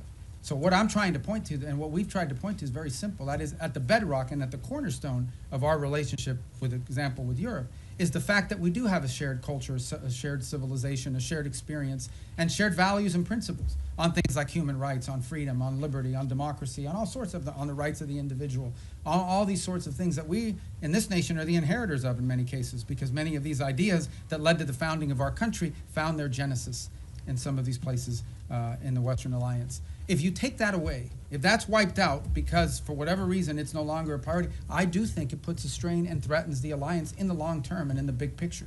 Now, whatever internal politics causes people to dispute this, I'm not going to comment on, other than to tell you that I do think that at the core of these special relationships we have is the fact that we have shared history, shared values, shared civilizational principles that we should be unapologetic about. This is a nation that was founded on Western principles. Founded on Western principles like liberty, the value of and the right of the individual, the right of self-governance. These are all Western values. Now, others may have adopted it in different parts of the world, but they emanate from Western history. And it's something that we should be apologetic about. Why would we be apologetic about it? Anyone who doesn't recognize, for example, that many of the features of our system of government find their root in Roman and Greek history is a fool. Is a fool. It's just not true. And so I think that we need to understand and embrace that, not negate it. And I think that's what we're pointing to here, is that we are concerned that particularly in parts of Western Europe, those things that underpin our alliance and our tie to them could be under threat in the long term. And by the way, there are leaders in those countries that recognize that as well. Some say it openly, some say it privately. In the eastern and southern part of Europe, they're much more open about it. Nonetheless, it is a factor that needs to be addressed. Yes, ma'am. Was it the New York Post? So you said earlier that you don't see a surrender happening anytime soon when it comes to Ukraine and Russia. Putin says he will accept nothing less than an unconditional surrender, but if this latest intensive push for peace talks fails, is there anything that the U.S. can do to make Russia want to end its war? And then secondly, some of the most major foreign policy issues from Venezuela, Iran, Ukraine, Israel have been assigned special envoys who do not report directly to the State Department, which obviously has a larger view of how these conflicts affect each other. How intimately has State been involved with these envoys' strategies and actions this year? And do you see State taking a larger role in these kind of day-to-day negotiations? I disagree with the premise of your question. I mean, every envoy that's been involved in all these critical issues, I personally work with very closely. I talk to them 4 or 5 times a day, or meet with them, or they're in the White House, or they're here, primarily in the White House, or they're involved in the same meetings we're involved in. I mean, that's just not factual. No one is out there doing independent action. All of it is strongly coordinated. It's one of the benefits of also being the National Security Advisor, is it allows us to also organize the interagency. Every single one of these envoys, I speak about Steve Woodcock in particular, who's a phenomenal person, very smart, very talented, who dedicates, he doesn't get paid to do this job, he does it for free. And he invests a tremendous amount of time, full time on this thing, traveling all over the world, doing all kinds of things. Okay, but Steve doesn't do anything independently. He relies on the interagency. He gets support from Treasury, sometimes from Commerce, certainly from the Department of War, and from the State Department. In fact, he's staffed in many of these visits by State Department folks, and including the ones in Miami, especially as we get to the technical parts of these agreements. So the synergy there is very tight across the board. And so I think that is not factual. I was referring to Envoy Grinnell with Venezuela and some of those conflicts earlier this year that really kind of weren't helpful in getting towards the release of the prisoners. Yeah, look, everything that's been done in this administration has been coordinated in some form or fashion. I mean, you guys don't see it all because look, I know everybody wants foreign policy to be 100% transparent, but sometimes it really can't be, because there are sensitivities, because there are diplomatic sensitivities, because things people are willing to agree to in private, they may not be willing to do so in public. There's all kinds of things that have to happen in order to achieve outcomes. Sometimes they work, sometimes certain approaches work, sometimes they don't. But that's not new to this administration. That's been true throughout history. And but at the end of the day, I mean, I feel like we have a very good team of people that work very closely together on all of this. And the key is, every single one of these conflicts, every single one of these issues are all multidisciplinary. Okay, there is no such thing as any one of these things that we're dealing with. Again, going back to the case, let's just use Ukraine as an example.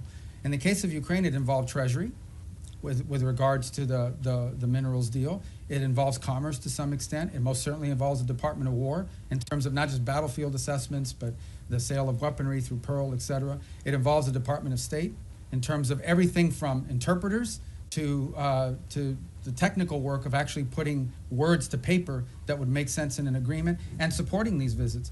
We had a very important meeting in Geneva, hosted at our embassy, supported by diplomatic personnel that were involved in doing that. And a lot of the follow-up as well that has to happen with some of these things. You know, peace deals aren't just, in the case of Gaza, strongly supported. We actually, we took our ambassador in Yemen, who can't be in Yemen, Fagan, and assigned him for 8 weeks on that portfolio so that we could have someone there to help navigate and coordinate all of the technical aspects. You can reach a peace agreement in concept, but then someone's got to sit down and write down the technical language and the specificity, and they rely on the professionals in this department and other government agencies, depending on the subject matter. So, look, I think in any new administration, there's a learning curve early on. People are still getting onboarded. You may not even have people Senate confirmed yet in these positions. Maybe you haven't even hired some unfilled spots. But I think certainly in the second half of last year, I'm very proud and very pleased at the synergy that we've established on all of these things and that continue to establish it. Another one that's doing a great job is Mossad Boulos. I mean, he's out there every day working with our Africa Bureau. They're very involved in this, on trying to deal with Sudan, on trying to deal with the Rwanda DRC. So we have a good team of people that work very well together and very collaboratively, and we're going to build on that in the new year. Yes, ma'am. Thanks. Shelby Talcott with Semaphore. Vanity Fair quoted you as wondering whether Putin just wants the entirety of Ukraine. I'm curious if that's still a question for you, and how confident are you in being able to reach a peace agreement if that is a question? And then along those lines, is there a deadline for Russia and Ukraine to come to an agreement before this administration walks away? Yeah, I'm not in any position to give you deadlines on anything. And as far as that quote, that's a quote the president has said publicly, which is, he has said 3 things. I thought it was going to be the easiest one, and it's turned out to be the hardest. I don't know if Putin wants to do a deal or if Putin wants to take the whole country. These are things he has said openly. And, you know, I think that's, I don't even remember when I talked to the guy from that magazine, but, you know, for much of the early part of this year, one of the things we were trying to deduce is exactly what is it that Russia wants to achieve. We know what they wanted to achieve initially when the war began. They haven't achieved those objectives. There's a new set of objectives now. I mean, part of reaching an agreement is trying to understand, I've already said this, what both sides want or need and what they're willing to give. And so I think that was a question that many in the administration had early on, is defining what the Russian position, what exactly do they really, not what they say they publicly want, but what they publicly want and privately want are the same thing. That's part of the, and the same is true on the Ukrainian side, by the way. What could they actually live with, what's acceptable, what's not acceptable, what are their red lines?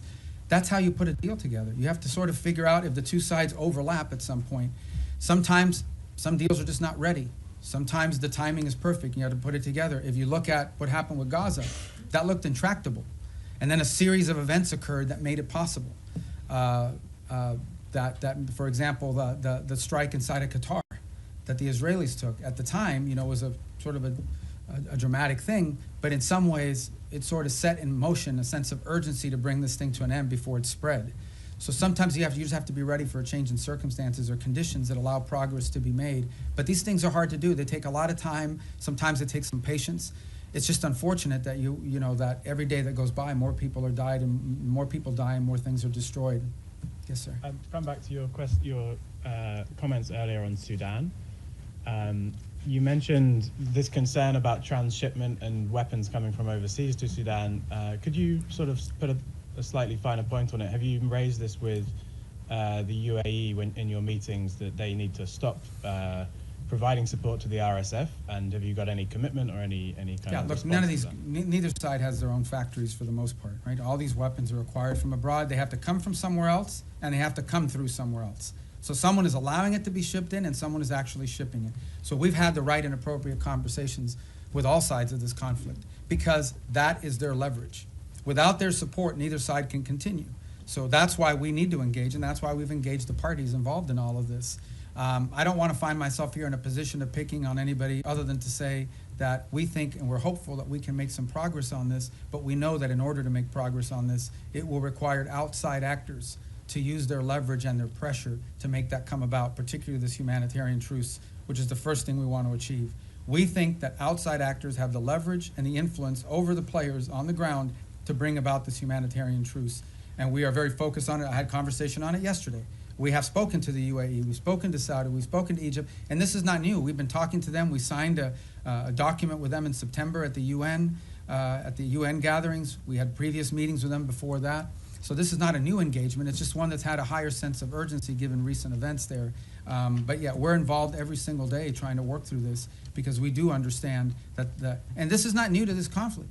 It is in many ways similar to what happened to happen in Gaza. What brought Hamas to the table, among other things, was the fact that some of the countries that had relationships with Hamas, like Qatar, like Turkey, played a very constructive role in bringing them to the table and pressuring them to sign an agreement. And we played a similar role on the other side. So, you know, it's not unusual that you would involve outside actors in using leverage to bring parties to the table to agree on something. Yes, ma'am. Thank you, Mr. Secretary. On Venezuela, what is the U.S. willing to commit if Maduro is ousted from power to ensure that the country doesn't plunge further into instability in sort of Yeah, I don't have any announcements on that right now. And do you see Maria Corina Machado and Edmundo Gonzalez as the heir apparents for power? Well, we don't believe Maduro's not legit. We've been pretty clear. We didn't recognize him as a legitimate president. The previous administration didn't as well. The first Trump administration didn't either. He's not the legitimately elected president.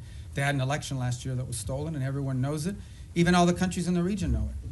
And but you know, I don't really have anything to add other than what I've said today with regards to Venezuela. Thank you, Mr. Secretary, for doing this. According to a poll by the Reagan Institute, 62% of all Americans support the use of military force against suspected drug traffickers in the Caribbean. And among MAGA Republicans, 90% support the military use against suspected drug traffickers in the Caribbean. So how does the State Department view or analyze these figures? Yeah, I mean, we don't do foreign policy by poll, and our job is to carry out the directives of the president. The president was elected. Donald J. Trump was elected the President of the United States, and he promised that if elected, he would go after drug cartels, and that's what he's doing. He is keeping a promise he made to the American people upon which they elected him to be president. He told them he would protect this country, and that's what he's doing, and he told them he would go after drug cartels, and that's what he's doing. So it doesn't surprise me if that poll is accurate, because the president's simply living up to the promises that he made when he ran for office.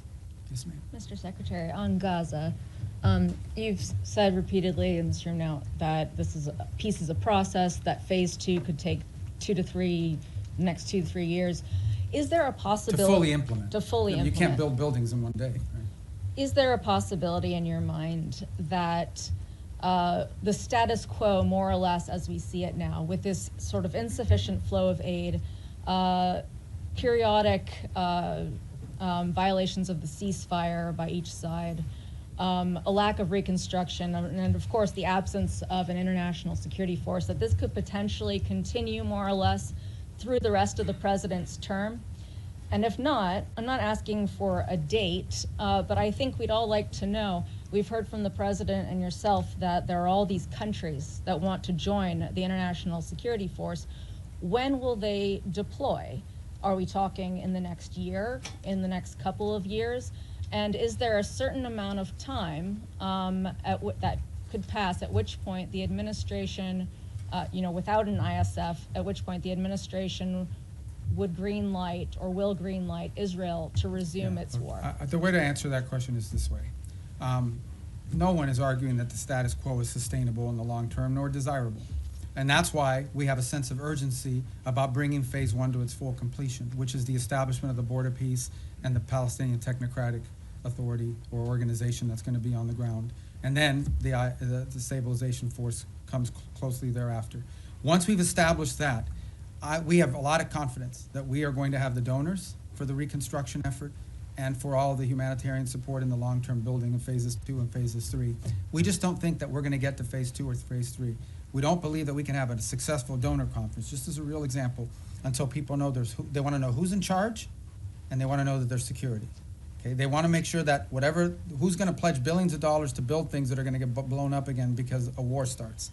So they want to know who's in charge, and they want to know that there's security, and that there'll be long-term stability. So no one would argue that what we have in place now is sustainable in the long term. We have to get to the completion of phase 1. I am confident we will, within the time frame necessary to make it successful. It's just not today, but hopefully very, very soon. We've made real progress. We made progress as late as yesterday in additional names for this Palestinian organization that's going to be the technocratic organization. So I think we're very close. I think we're going to get there. I'm optimistic that we're going to be able to get through phase 1. And then what I meant about taking years for phase 2 or phase 3 is not years to start it. I'm just being, to rebuild a place, to put buildings and rebuild an economy, it takes time. You'll have the donors, but you still have to have the equipment, you got to build, you have to do all that sort of thing. This is a long-term project. Phase 1 is not a long-term project. It has to happen. I'm confident it'll happen within a time frame that makes it successful. We're very committed to it, and so is everybody else. Everybody else in the region understands that there is no plan B. If this doesn't work, plan B or what's going to happen is a new war, and no one wants that. No one wants that. So, Mr. Secretary, are you going to be able to tell us in the next year who is going to secure Gaza and it'll have to happen who is much. going You're to talking about disarm? the stabilization force? Yes. Yeah. That'll have to happen much more than a year from now. That is the completion of phase 1 when we get through the establishment of the stabilization force, border peace, Palestinian group, stabilization force. All those things happen, boom, boom, boom, 1, 2, 3. They have to happen very quickly, not a year from now. This is something we're aiming at very soon. It has to. It's what we're focused on right now, like a laser. All right, yes, sir. Secretary, thanks for all the time, and it's not going to be 4 hours, I promise. It's an hour and a half. You see the press corps is hungry for engagement here. I hope the State Department will return to regular press briefings soon. You got a great spokesperson's unit over there that's more than capable of handling it. A couple quick questions. The President directed you through executive order to explore sanctions of sectors and chapters of the Muslim Brotherhood. Qatar is ground zero for the Muslim Brotherhood. This administration obviously has a very close relationship with the Qataris. How do you confront the Muslim Brotherhood without confronting the Qataris? That's my first question. Second question is on UNRWA. There's a report that the State Department is in deep discussions about possibly sanctioning UNRWA. What's your mindset on that, and do you feel there is any role for UNRWA absent humanitarian aid delivery in the future? I think we can deliver humanitarian aid without UNRWA. I think UNRWA is a corrupted organization that's unsalvageable, period. And I think our policies reflect that. On the first point that you talked about, I think we'll have some announcements, if not today, early next week on Muslim Brotherhood. Designating groups there's a series of internal steps, despite what people may or may not perceive. There are things we have to meet, criteria we have to meet, information we have to have, boxes we have to check, legal reviews that have to happen, and that takes time. So, but I think there'll be announcements very soon on that. Probably as early, if not today, early this next week. Do you expect pushback from the Qataris? Well, I'm not going to comment on which segments of the Muslim Brotherhood. As you know, there are different chapters, for lack of a better term, and individuals spread throughout the world. But the president's issued his executive order, and we're working through the execution of it. And you know, we'll get to what we need to get to. A lot of this obviously depends, you know, from a legal review standpoint. You have to have certain information that you can cite in order to justify the designation. So we're working through that. We'll have some announcements next week, and they won't be the last announcements that we have. Yes, sir. Yeah, Mr. Secretary, thank you for doing this today. This conversation between my colleagues and yourself paints a seemingly chaotic and hostile world at times. So very simply and generally put, what do you believe is the biggest threat facing the United States today? I don't think we live in a world where we have a single threat that we can identify. I think there are multiple things that you look, both short-term and long-term. As I pointed to in the hemisphere, in our own hemisphere, closest to home geographically, it's the rise and the power of transnational criminal terrorist group who are destabilizing nation states throughout the region and pose a direct threat to the United States through overthrowing governments, destabilizing these governments, leading to mass migration and certainly the trafficking of drugs, and also providing fertile ground for potential, you know, outside of hemisphere actors to act within our hemisphere in the long term. That's a major threat. I think we face some challenges. And then we know the United States industrial base, the United States supply chains become dangerously dependent on other countries for many of the things that are elemental and critical to our, not just sustaining what we have, but building the economy of the 21st century. And so building up our industrial base and diversifying our supply chains are a critical threat that the United States needs to confront. I think related to that, not directly related to the Department of State, but somewhat related to the United States, is building up our defense industrial base as well. One of the challenges that we face, and so does much of the world, certainly in the West, is the ability to build weaponry at a scale and scope necessary, not just to deal with the threats of today, but to innovate and develop those tomorrow. It simply just takes too long to build up defense articles, get them to market in a timely fashion. And not only do we complain about that, but we have allies who want to buy things from us that we just haven't been able to produce fast enough.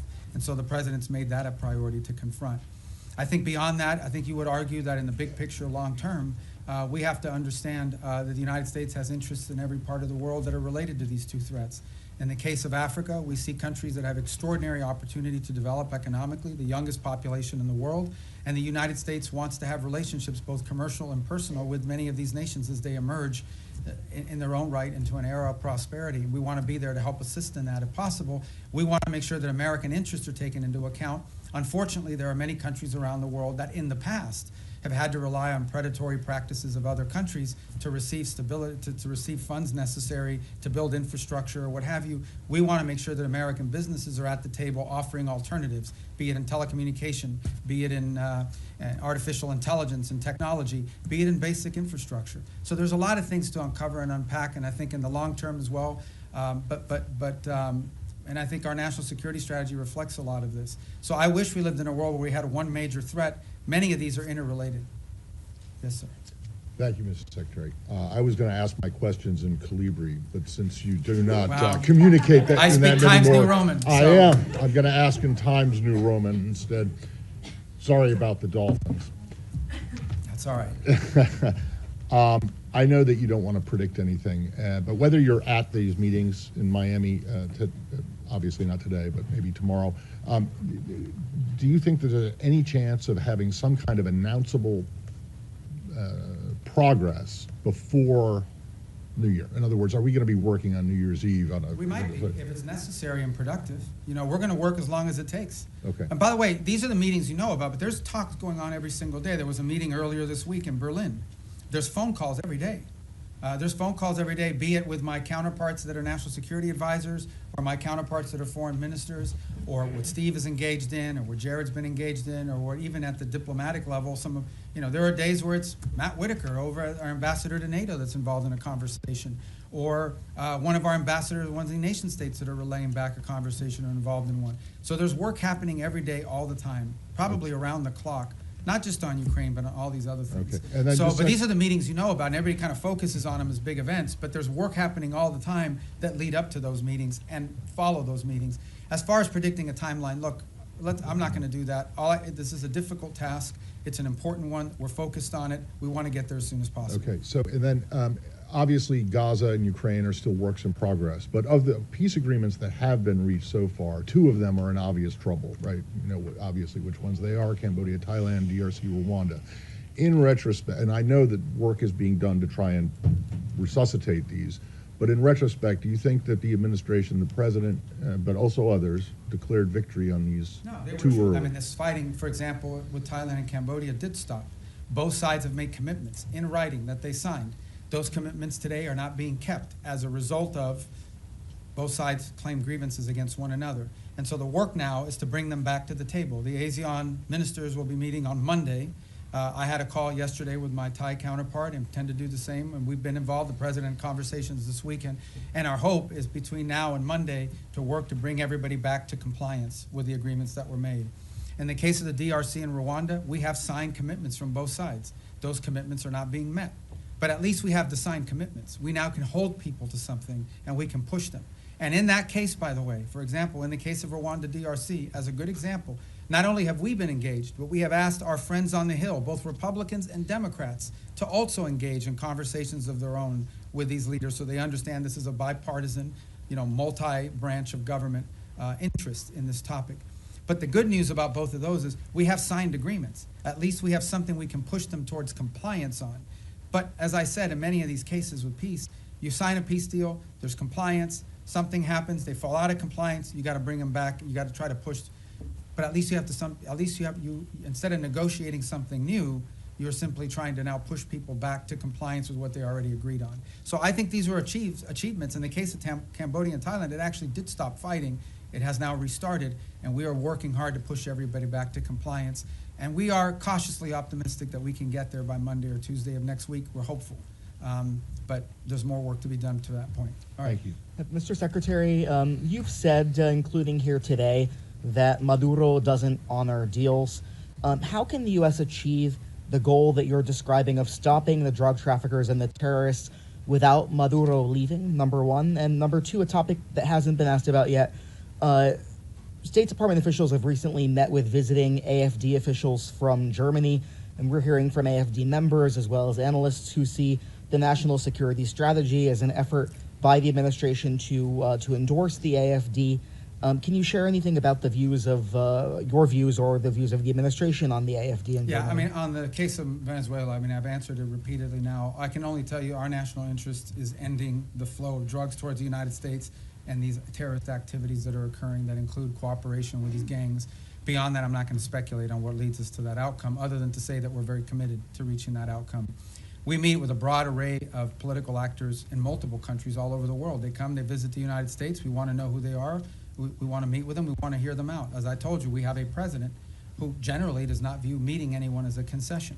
So there are broad political actors. We've met with broad political actors from different parts of the Western Hemisphere as well, and broad political actors from different parts of the world. So I think it's important, and part of our job is to understand the full political spectrum of countries around the world, including countries we have alliances with.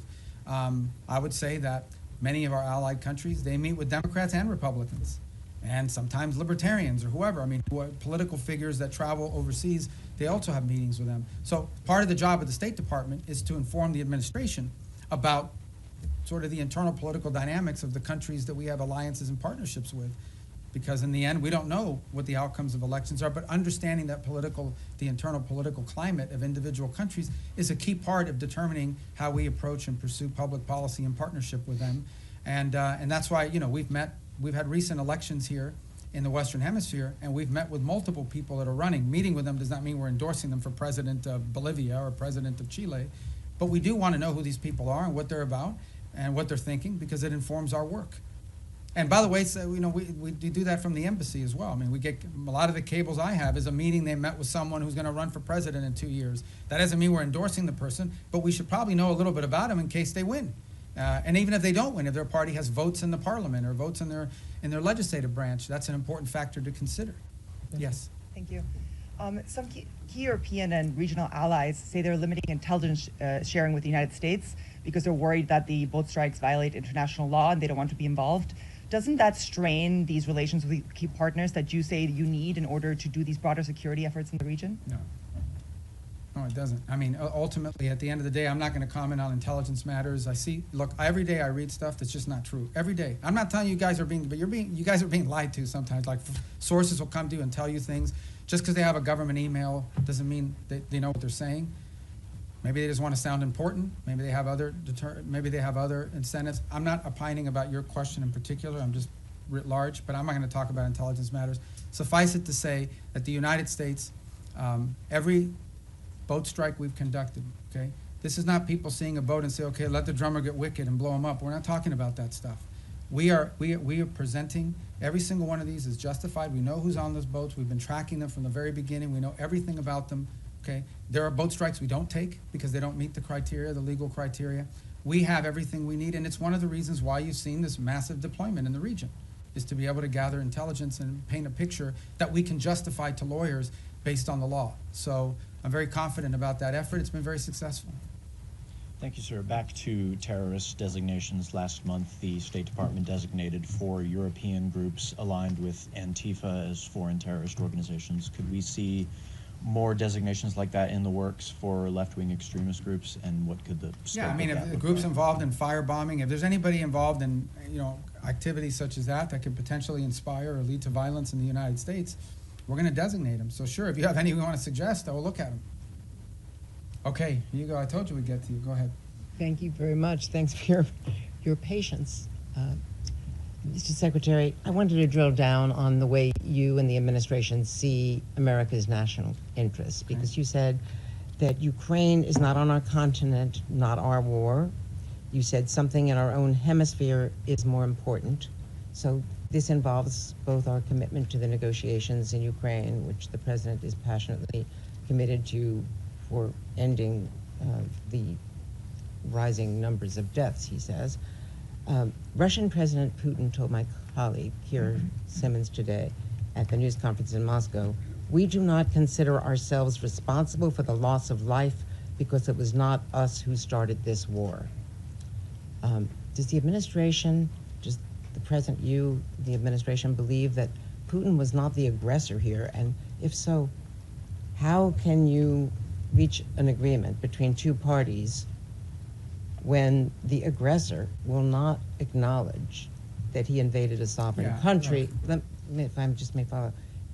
So how do you reach any kind of compromise or ceasefire when Vladimir Putin repeatedly says, and you say that may not be what he really believes, but he has never said that he would make concessions publicly. And he's never said that he invaded Ukraine. He's always said that that is Russian territory. So why is that not in our national interest? When also in our hemisphere, if it's impossible to eliminate the threat of narco-terrorism as you describe it, with Maduro in charge, you've described the extent beyond narco-terrorism and drug trafficking of his threat. You've described it today as a threat to the region. Doesn't that mean there will have to be regime change? And is it in America's national interest to get involved in regime change in our hemisphere, given what's happened before? And why is Maduro this overriding, I mean, he is an overriding threat by all acknowledgement, but why is the former president of Honduras not a regional threat, who was personally involved in hundreds of tons? Right. So let me take the second one for the first one. On the president of Honduras, I'm not involved in the pardon process, which is what that was. He's no longer in office. So that might be. He was in a U.S. prison. No, I understand, but I can't comment on our pardons process because that's not an area that I have many jobs, but that ain't one of them. So I'm not hiding from it. I'm just telling you I don't know. I can't give you an informed answer on that because I was just involved in that process. As far as the question of Maduro and his impediment, look, I've just made the observation that it's hard to make a deal with someone. Everybody says, everybody says we should go to negotiation. All I'm observing, I'm just saying, all I'm observing is he's never kept any of the deals he's made in the past, which makes it difficult to consider making one in the future. Beyond that, I'm not going to speculate about what might or may not happen. ultimately, I can tell you what our goals are and what our interests are, and that's how we've defined them. Well, in Now- 2019, didn't he get bailed out by Cuban military, Cuban intelligence, outside forces? And so ultimately, with this blockade, is this partly, yes, Maduro, but No, partly to get at no, Cuba and Iran and No, the recipients of this sanctioned oil? This action on the boats, these are sanctioned, but these are enforcement actions. That's what they are. They are existing sanctions, and therefore 80% of their oil is shipped through ghost fleets. Okay, so we understand what we're talking about here. We are talking about boats that are basically privateers, okay, that are flying under false flags, that turn off the transponders, that spoof their true location. They are hired to evade sanctions. We are simply enforcing sanctions. Every one of these has a court order attached to it. We go to a judge, the judge issues the warrant, we're executing. These are enforcement actions. That the fact that they happen to impact a terrorist regime, I mean, is a good thing, but they are enforcement actions, and we are conducting enforcement actions. On the case of Ukraine, no one has said that Ukraine is a zero in terms of our national interest. We have sold them billions of dollars worth of weaponry. We've provided them in previous billions of dollars worth of weaponry. We continue to provide them intelligence support. And we have sanctioned, the president has sanctioned the Russian Federation. He issued oil sanctions. All the oil sanctions everybody wanted him to do, he did them. He did them a month and a half ago. All I'm saying, now you point to all the stuff about, well, you know, does Putin say this? Does Putin? That's why this issue set is difficult. I'm not claiming anything other than the fact that we understand it's difficult. We understand that you're not going to have a deal unless both sides have to give and both sides have to get. Both sides will have to make concessions if you're going to have a deal. You may not have a deal. We may not have a deal. It's unfortunate. The U.S. should walk away from that if it Well, is that's not a prime region interest, because it's not in our continent. That's as not you my said decision to make. Ultimately, the president will make a determination if and when he feels like further U.S. engagement is no longer productive or serves the national interest. That's a decision the president have to make. I can't speculate about that. All right, yes. Mr. Secretary, a question for you on Venezuela and then quickly on Ukraine. You mentioned Maduro was not the only one indicted by the United States in the Southern District. Does that mean it is U.S. policy that not just Maduro, but his top regime lieutenants, cabinet members, that they all must exit? Yeah, no, I point to the indictment simply as when people say, well, how do we are alleging that he is, and I guess, you know, you can describe it any way you want. I just want to make clear, like, this is not something we came up with. Right. We're basing it on a federal indictment and a superseding indictment. Cabello's in there. Yeah, a bunch of people are. And so, but what it proves is, and the reason why I raise the indictments is because the indictments are the point of the $50 million reward.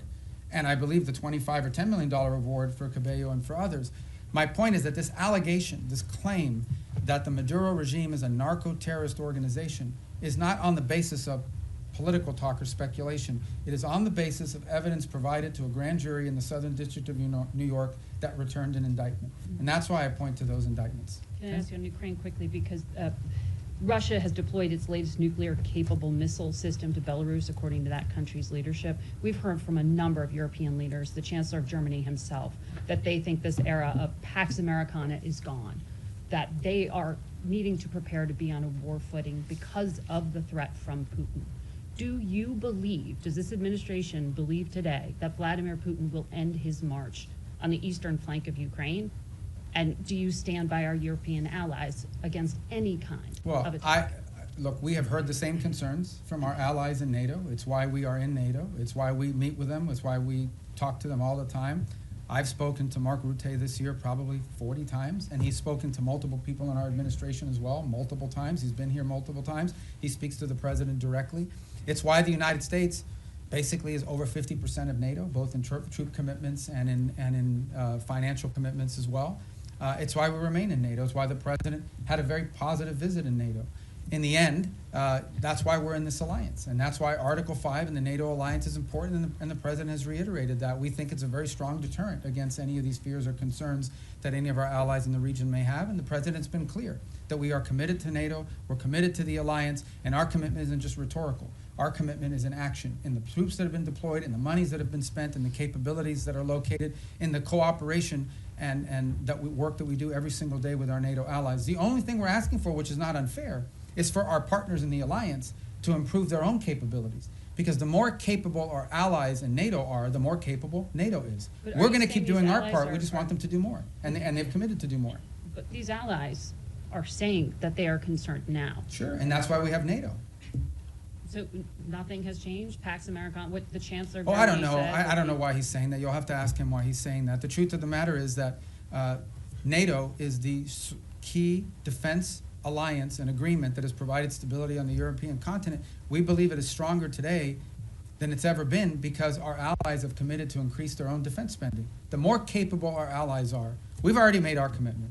We've been spending billions and billions and billions. It's the single biggest part of the largest government budget in the world is defense spending in the United States. So we've already done our part, and our part isn't just rhetorical, it's real. We have troops stationed there, we have capabilities there, we have weapons we've provided our partners in the region as well. We believe that if you want a strong NATO, you want your allies in NATO to be stronger. The more capable our allies in NATO are, the stronger NATO is collectively. And that's why we're very pleased to see them make that commitment of 5% with the exception of Spain. And that's why the president left our NATO gathering earlier this year so enthusiastic about the future of NATO and about our role in it. And in fact, that's why the president's been working with NATO countries on the Pearl program, which is what's providing weaponry to the Ukrainians today. Secretario, gracias por su tiempo y por atendernos. Sé que esta es como la 10ª pregunta de Venezuela, pero quiero quedar claro con varias cosas. Primero, usted puede hacer una referencia al comentario que hizo el presidente Trump apolítico cuando dijo los días de Maduro están contados. Eso se refiere a días, semanas, meses. Esperamos un 2026 sin Nicolás Maduro. Y me gustaría también que se refiriera a la orden de escoltar esos buques petroleros que acaba de dar Maduro a su armada, esos buques sancionados que ustedes están incautando. Algunos de ellos ya fueron escoltados, no estaban en la lista de sancionados, pero ¿qué pasaría si eso fuera con un buque sancionado? Y por último, Maduro le ha pedido al ejército colombiano que se una como un solo ejército en medio de su desespero por responder a este cerco. Son 3 preguntas. En el tercero, nosotros no vemos eso como algo serio en términos de involucrar las Fuerzas Armadas de Colombia. En términos de los buques, como bien han dicho, creo que salieron 4 buques ayer, que ninguno de los 4 eran sancionados. Y no existe nada que vaya a impedir nuestra habilidad de poder enforzar las leyes de Estados Unidos en términos de los buques que son sancionados. Y en la primera pregunta yo no voy a especular sobre, tendrá que preguntarle a la Casa Blanca. El comentario del presidente simplemente para decirle que sin duda pensamos que el régimen de Maduro es ilegítimo y que su cooperación con estos grupos terroristas en nuestra región, incluso sus propias actividades terroristas, son una amenaza a la seguridad nacional de Estados Unidos. The 3 points that he asked about, one had to do with the Maduro calling on the Colombian armed forces to join ranks with him, and we're not really focused on that rhetoric. We're also not concerned about, there were 4 boats yesterday that were escorted by so-called naval vessels.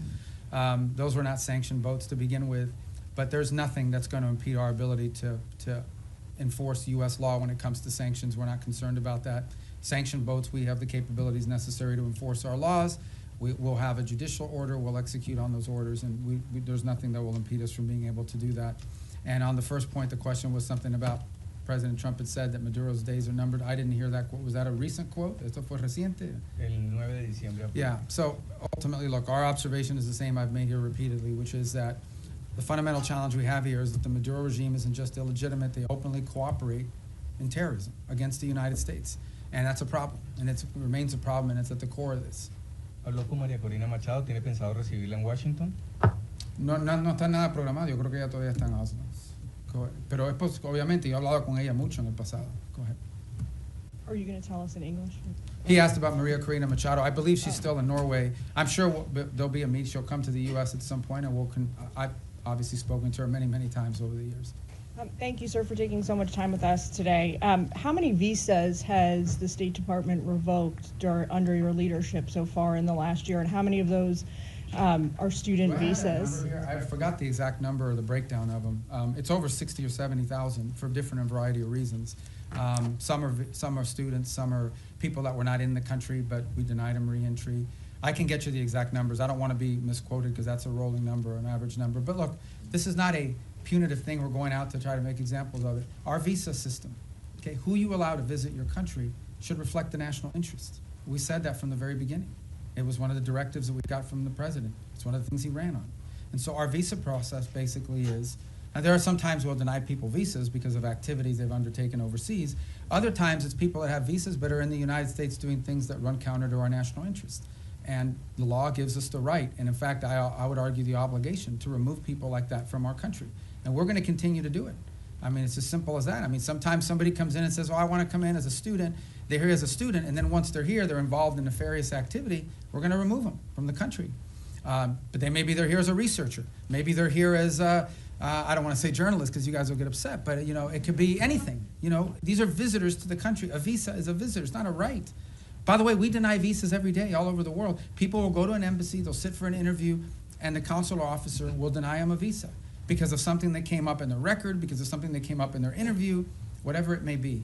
So if you have the power to deny someone a visa before they get one, you most certainly have the power to revoke it once they get one and then do something they shouldn't be doing. So there's a variety of reasons why visas are denied, but all of them are because it implicates our national interest or national security in some way.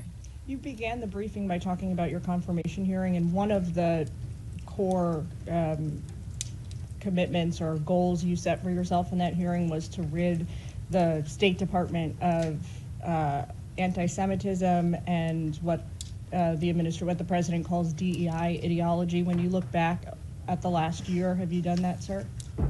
Have we done what? I'm sorry. Rid the State Department of anti-Semitism and DEI ideology. Well, look, I think there were actions that were being taken that we're very concerned about in terms of statements that were made from some missions around the world or actions that were taken. Ultimately, what the president asked for is a government based on merit, where people were being promoted up because of merit, irrespective of their background, their ethnicity, the color of their skin, the first language they spoke, where they were born.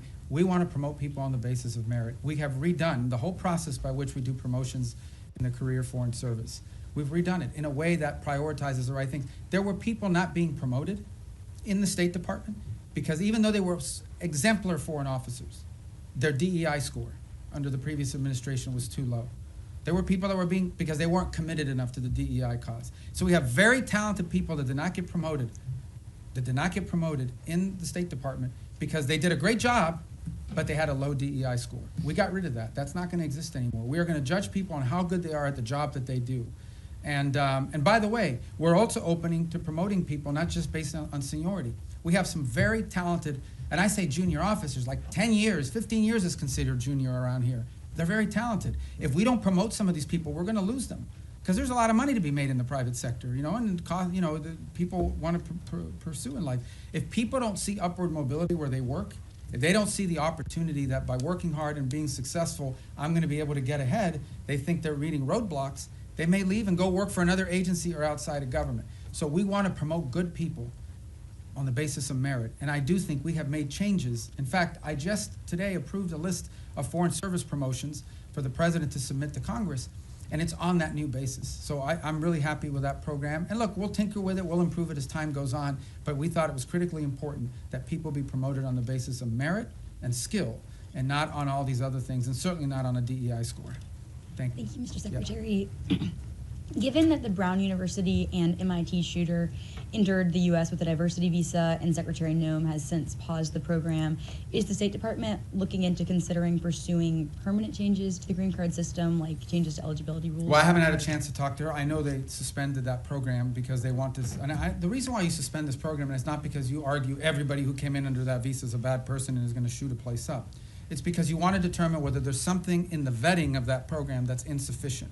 Is there a systemic problem in how those decisions are made that needs to be addressed? So I think it's wise to suspend a program until you understand whether there's a deficiency in the program. So you just had a guy that came in through a certain route.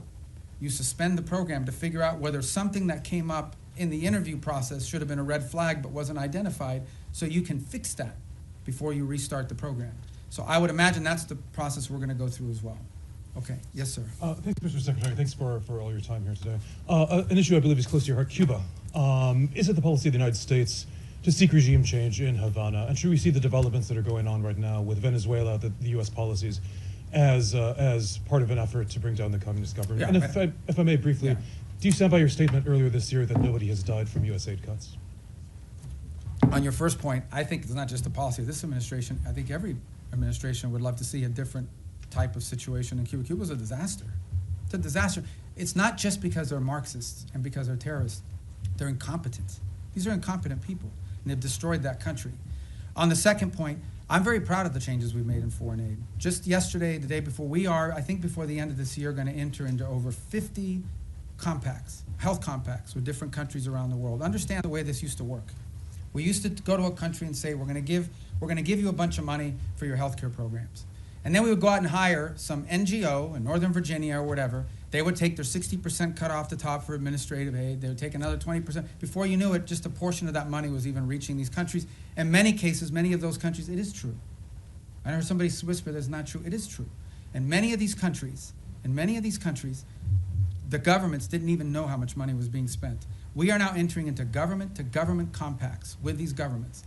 And the compacts are the following. Not only are they provided assistance, but they are being provided a plan to build up their own self-sustainment and their own abilities internally. So that in the long term, these countries need less aid because they can now do it for themselves. Some countries may take 5 years, some countries may take longer, but we're very proud of that, and the countries are very excited about that. I'm also very excited about humanitarian aid. It's interesting, you guys didn't pay a lot of attention to this, but this happened. In Jamaica, got hit by this hurricane. And I saw some articles, this is going to be a disaster, the U.S. humanitarian response is not going to be good. It was excellent. Perhaps one of the best humanitarian responses in recent memory in terms of what we were able to bring very quickly to bear in assistance to them, led by our embassy, but also led by the region. And by the way, it was also very helpful that we had a lot of military assets in the region that were able to assist in that as well. We recently had an event in Sri Lanka. Again, we were able to very quickly provide assistance, the assistance they needed.